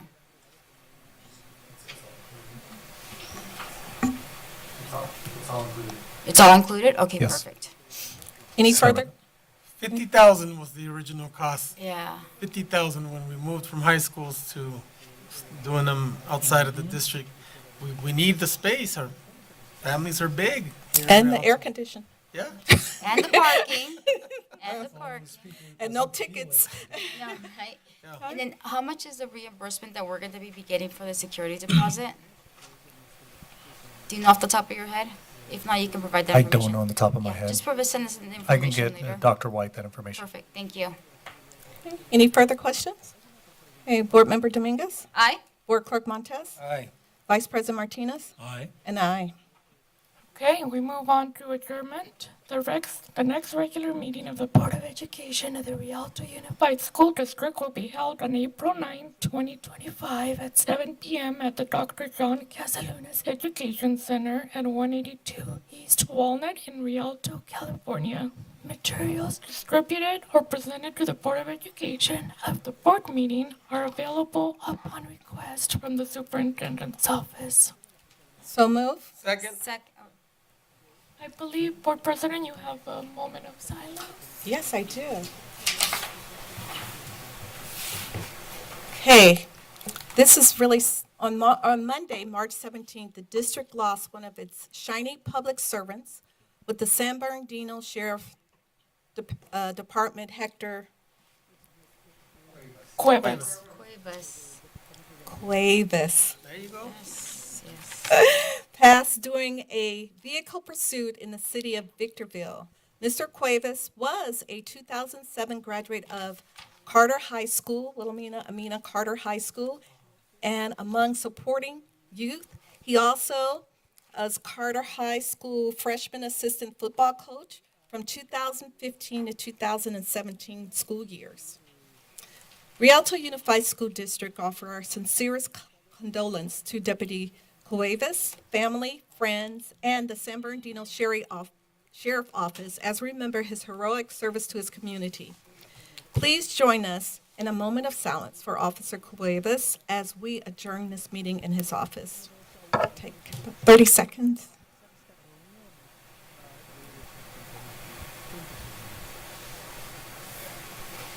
Thank you. All in favor? Aye. 10 o'clock. 10 o'clock. Didn't get any closer.